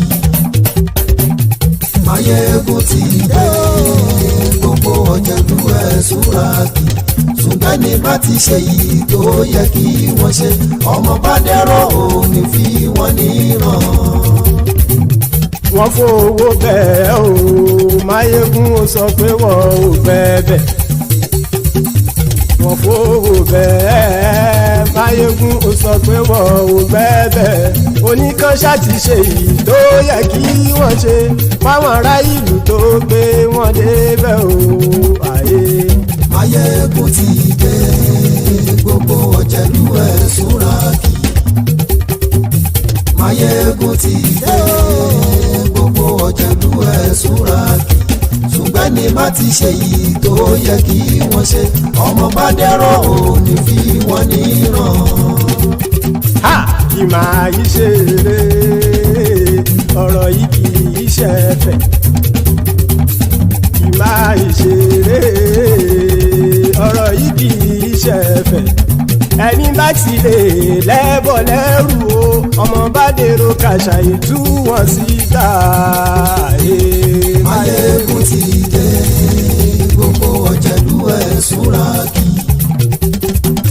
Maiyegun ti dé gbogbo ọ̀jẹ̀lú ẹ̀ súnra kì. ṣùgbọ́n ní bá ti ṣe yìí tó yẹ kí wọ́n ṣe ọmọ bá dẹ́rọ̀ ò ní fi wọ́n níran. tẹnitẹni ọmọ Maiyegun ọ̀rẹ́ ara ìlú mọ̀mọ́ ni mo fọlọ́hún ṣọ́ ẹ̀ bá kìlẹ́bù lóòótọ́ olódodo ìlú ọ̀tá ìlú mọ̀mọ́ ni ìwọ ṣá máa ń ṣọ́ra kò sì mọ́ bẹ̀rù bọ́tà ń lè rí bóníṣègùn lé káwọn mọ̀mọ́ fi ṣera wọn ni ó ti dẹrùn tí wọn ò gbọ́dọ̀ sì mọ́ bẹ̀. èèpo ọ̀gọ̀ lọmọ bá dérò tàjẹ́ ò gbọ́dọ̀ jẹ́ ó ti dọba lórí abínú ẹni kò sì mọ́ bùyà àìsíwọ́lu ní ẹnìkẹ́ ìgbódì ẹyin lábàrá o ó kó ẹni tó bá dán o ákàmù. Maiyegun ti dé gbogbo ọ̀jẹ̀lú ẹ̀ túnra kì. Maiyegun ti dé gbogbo ọ̀jẹ̀lú ẹ̀ túnra kì o ẹni bá ti ṣe yìí tó yẹ kí wọ́n ṣe ọmọ bá dèrò òní fi wọ́n níran o. Maiyegun ti dé gbogbo ọ̀jẹ̀lú ẹ̀ súnra kì. Maiyegun ti dé gbogbo ọ̀jẹ̀lú ẹ̀ súnra kì. ṣùgbọ́n ní bá ti ṣe yìí tó yẹ kí wọ́n ṣe ọmọ bá dẹ́rọ̀ ò ní fi wọ́n níran.